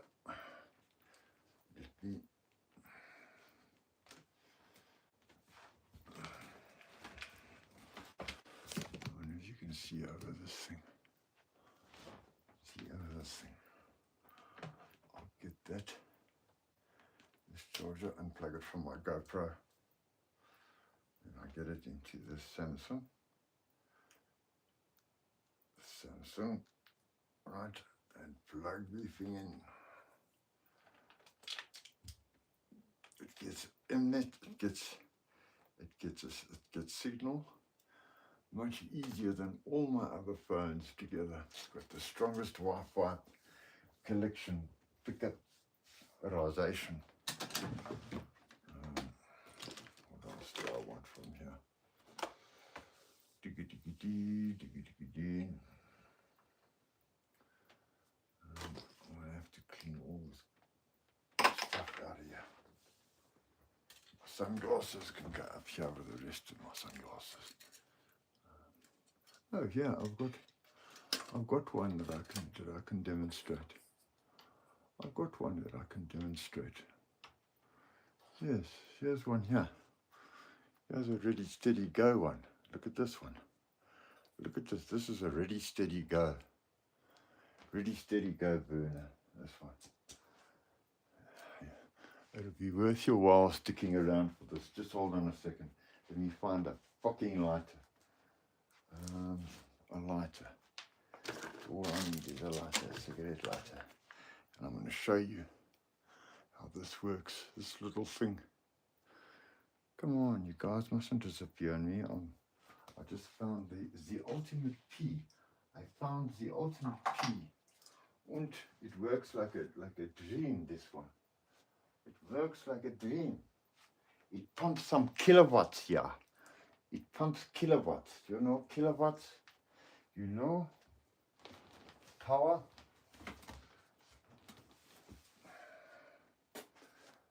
Okay. 4 guys, got to give me a gap. You've got to give me a gap. I've got to go and get a cigarette lighter.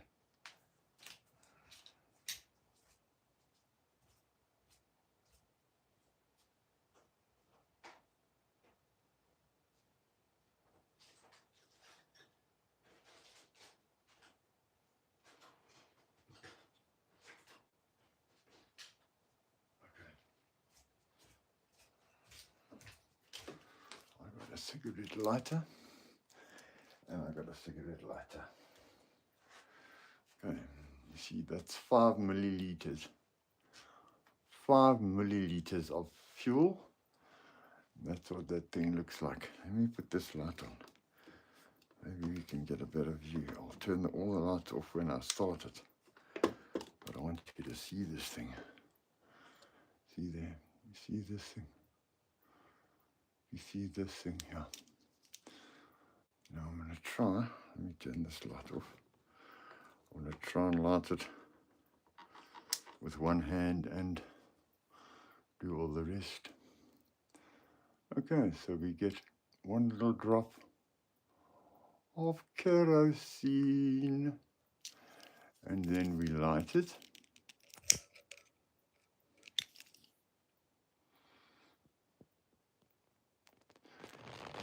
And then it is started.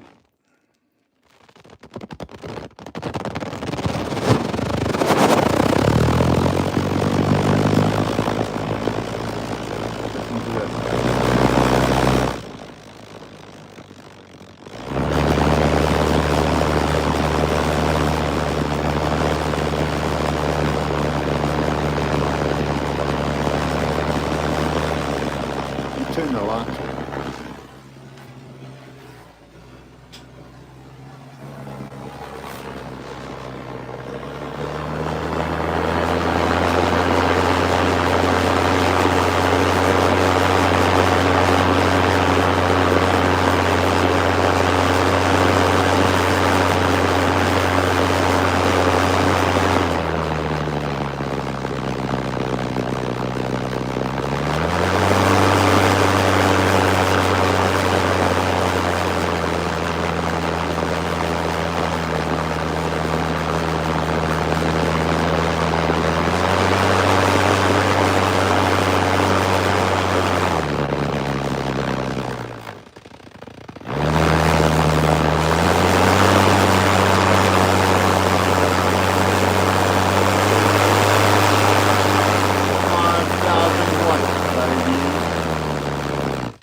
Switch it off like that.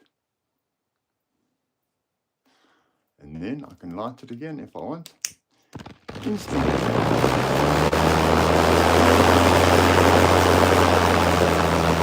Cleaner than a Volvo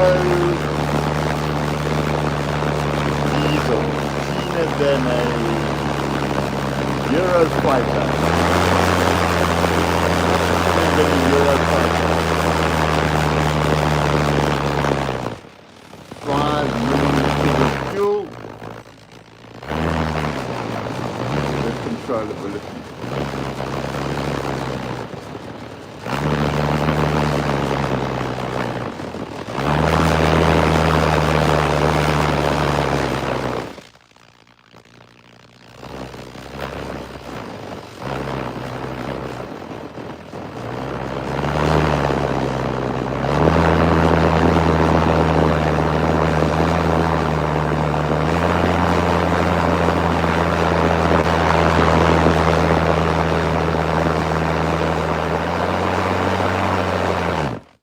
Finished.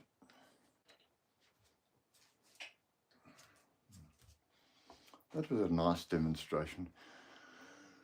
And it's burning nice and grey.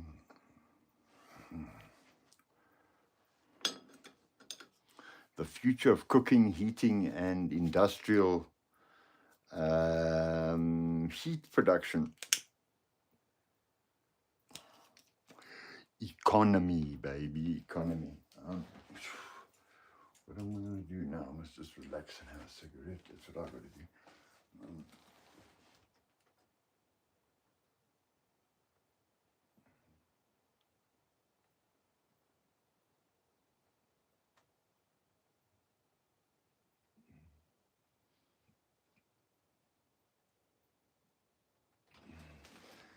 I don't think you can bullshit live.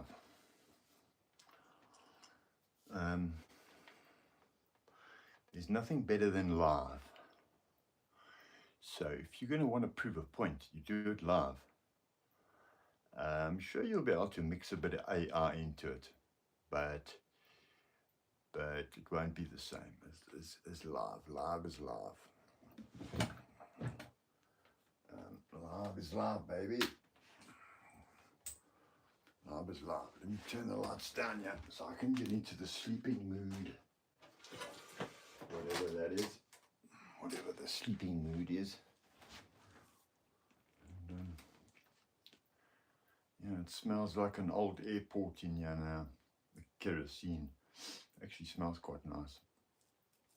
That's from the gases when I extinguish the flame. Otherwise, it smells beautiful.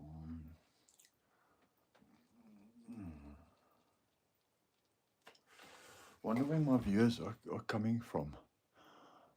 The UK. Ah, great, man. I've got family in the UK, cuz. Yeah, my family, I got Floyd in the UK. Family, my grandmother's side, Floyd. Too bad my dad's a Greek. But yeah, shit happens. At least I'm not a slut at a cum. At least I'm not a slut at a cum. Because those guys, whew, if you've got so much conviction to pray 5 times a day, you're very serious about shit, bro. And then if you don't drink on top of that, whew, you are dedicated. But imagine if you had a whole lot of Muslims getting drunk. Whew, the world would be taken over a long time ago. Drunk Muslim. It would be, we would have been finished. Nothing against the Muslims. You must believe whatever you want to believe. But can you imagine a drunk Muslim?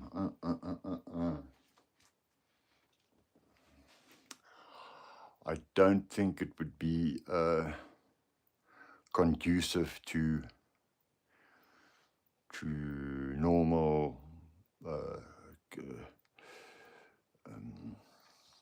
what should we say? I must find a word. Cordial. There'll be nothing cordial about a whole bunch of drunk Muslims, because the first thing they'll look for is a couple of reasons to force their shit down your throat. It's bad enough with the fucking evangelists, and thank goodness the Jehovah's Witness don't come to our doors anymore, because it's far too expensive for them to print their little magazines. So thank goodness for that. But the Church of Jesus Christ and Latter-day Saints, let me tell you, these guys have got some, they got some staying power there. These guys they got some staying power. The Church of Jesus Christ and Latter-day Saints, whew, they got a following. They got a lot of people. And some people don't know what they believe. You know, I found out the other day what these guys believe. They believe that there was a guy called Joseph Smith. I mean, come on, you could have picked a better name. His name was Joseph Smith, and he got some tablets, golden tablets, presented to him by an angel called Moroni, okay? And he passed this shit on to his family, and there was a whole lot of yay-sayers, and what they believe, these guys, is that you get your special own planet when you die. It's far, far better than the Christian faith. You get your own planet, you get to be the king on your own planet, you get to be everything on your own planet. That's what they believe. And that's probably why, you see, the better you can promise after death, I think the better following you're going to get. I mean, look at the 40 virgins. I mean, how much better can you get than that? But then you've got to swim in a river of milk. And there's hygiene concerns for me with that. So, yeah, but that's another story. I wonder if I should go to sleep.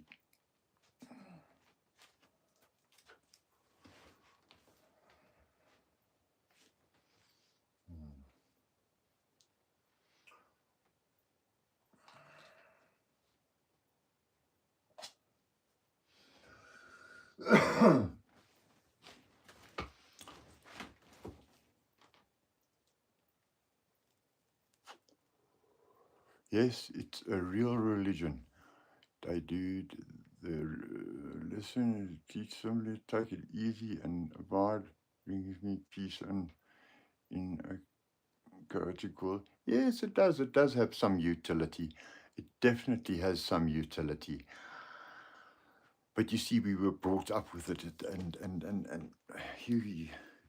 you get to realize if you just have to have the correct conversations around it, and people must be free to have those conversations around it.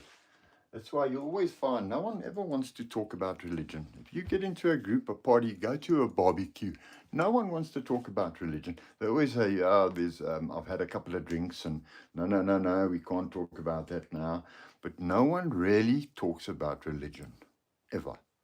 You don't get two guys sitting at a bus stop talking about religion, unless one guy's an evangelist and he's trying to bend the other guy's brain to get into it.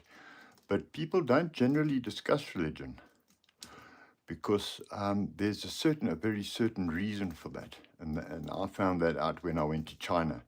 So maybe that's for one of my later things when I realized how to do a podcast and shit, and I can actually get some people to follow me.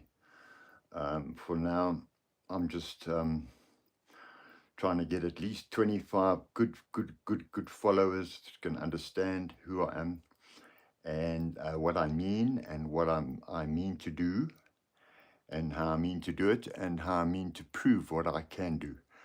And once you can prove what you can do, then people start to listen.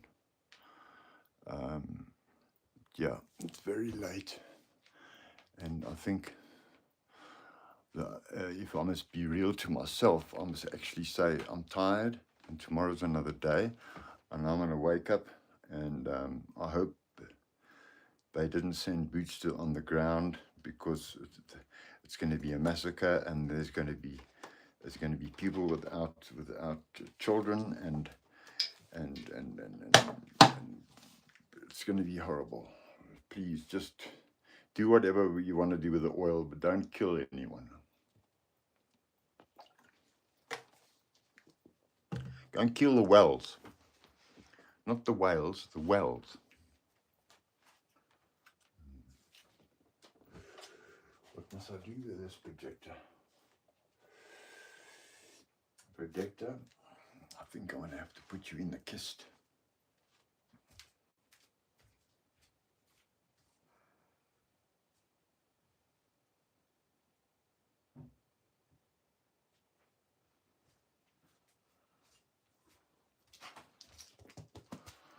I wonder if people can hear me. My friend said my sound wasn't coming through at all. And that's why I'm also doing this, just to test out all the little higgledy-piggledies. 1:43 a.m. in England. Why are you up? It's 1:43. What reason have you got for being up? Hopefully you haven't got insomnia or anything that's terrible. 2 weeks. Things calm down and rain. Hope. Yeah. Yeah, but I don't think this orange, this Catatops, I don't know. He's way out of control and he's got all these legacy dreams and things. I just hope someone comes in and shakes the guy by the shoulders and says, listen, cuz, you and me, we got to sit down. I got to tell you about the birds and the bees. That's what I hope. I hope that something like it happens. No. Okay, yeah, no, cool. Cool. As long as you can still maintain and stay awake, you only need about, when I was working flat out on my first invention, I was sometimes getting 2-3 hours a night sleep max. And I did that for 5 years and it trashed me. trashed me. It took me out. That's why I look as old as I do. I'm not actually as old as I look. But yeah, that's one of those things, I guess. And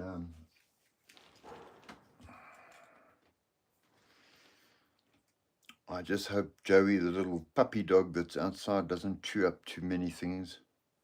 I've planted a whole lot of plants and I don't want to dig them up. It thinks it's a lot of fun digging up seedlings, you know. I just want to get my winter stuff in.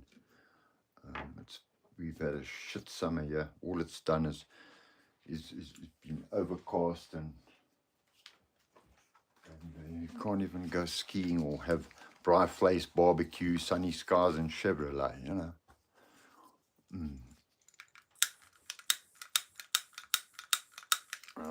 I appreciate the guys that are watching me. I'd like to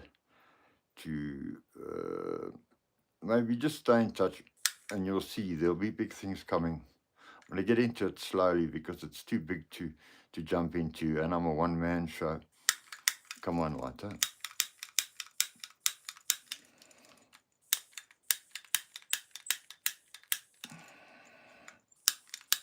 You work just now. I always have shit with lighters. I don't know why. And it's full of gas. Here's another one.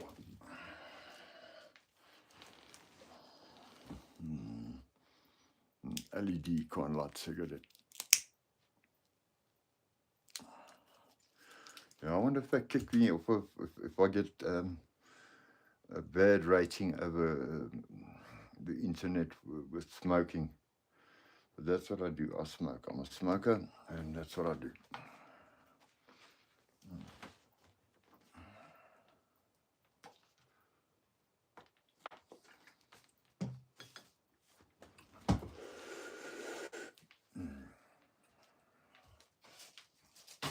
He's talking my atlas out.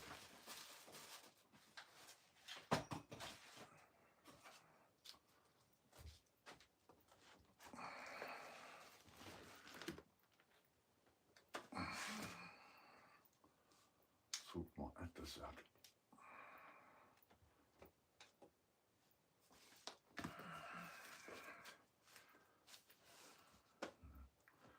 Come on. It's the wrong way around. That's those.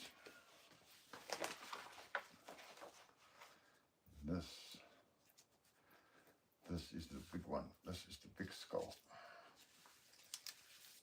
That's the big skull template. The big skull template. I keep it all in my world atlas. That's the negative skull in my big atlas because it's a wonderful book to keep stuff in. This is my papyrus that I stole out of Tutankhamun's tomb when I was in Egypt, Valley of the Kings. It's how big my plants normally grow in my garden. You know what plants are.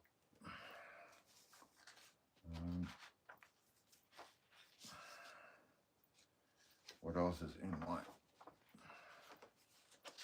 Oh yeah, that's my ant killing. What else have I got in here? My tobacco leaves. Beautiful colour. Beautiful tobacco leaves that's been cured. I just pressed a couple to just keep for old time's sake. Beautiful. They taste magnificent. And what else have I got in here? New Zealand, where my beautiful daughter stays. Thank goodness for that. Oh, the Gulf of America. The Gulf of America. What a cocksucker. Let's see here.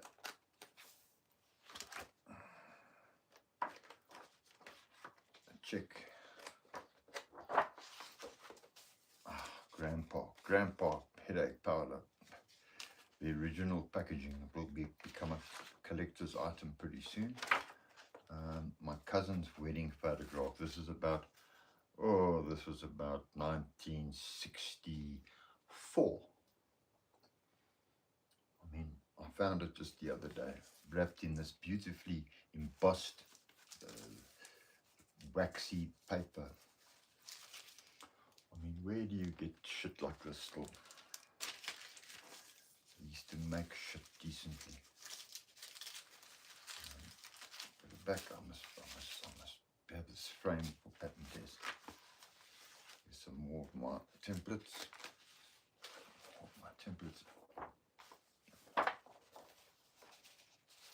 Everything looking good.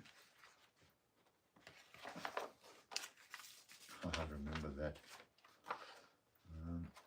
My other spider. My other spider template. My other skull template. My other big leaf. Look at those tobacco leaves. Beautiful, beautiful tobacco leaves. Virginia. Virginia. That looks like my brother posing next to Einstein. It looks just like it. It's not my brother, but it looks like my brother. Okay, so my atlas is nicely packed. And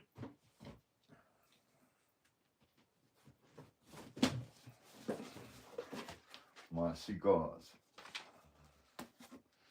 My beautiful box of cigars. Some of them getting a little bit of mold on them. I'm gonna have to take care of that. We can't have that, not an inkling of mold on my cigars. So I will take the mold poison,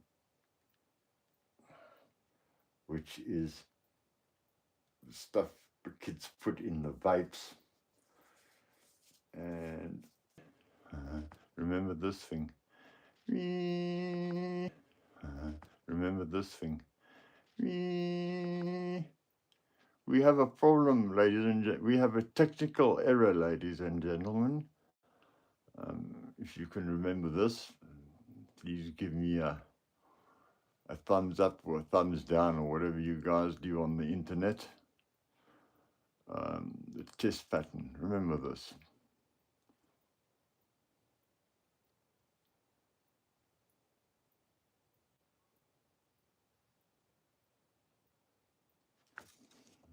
Yeah, thank you for the kind wishes.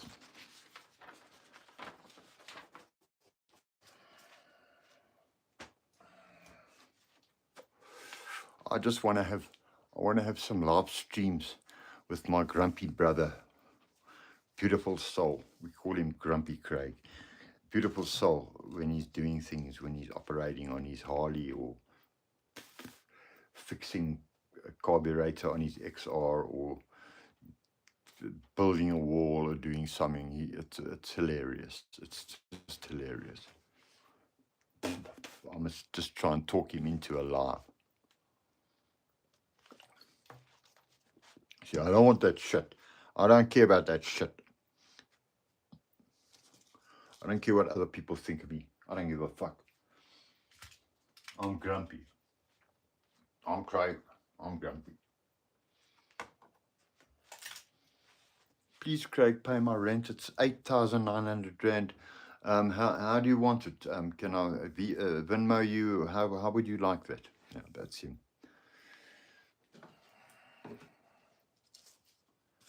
That's him, buddy. That's him. Today I found a piece of slate.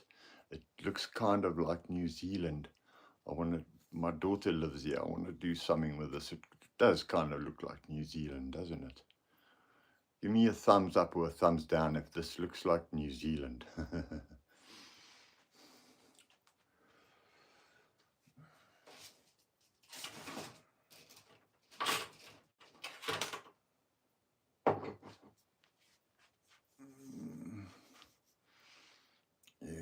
there's two of you. Why aren't you guys sleeping yet? Are you either in a different time zone, or what are you doing? You still working, or you just chilling, relaxing? I must go and drill one of these blades. It's a hacksaw that I can cut trees with tomorrow. I don't like the big bow saw, so I've got to go and pop along now and go and make another 2 of these that'll fit my hacksaw. And it'll make life for me and my helper tomorrow. I can pay him with some chicken eggs and some vegetables from the garden, maybe. So I've been on this live stream for quite a while. Thank you for the people that have watched and that are starting to get me. I'm a little bit cuckoo, but you'll understand me very, very shortly. You'll understand everything. Good night. Sayonara. Auf Wiedersehen. Adios, muchachos.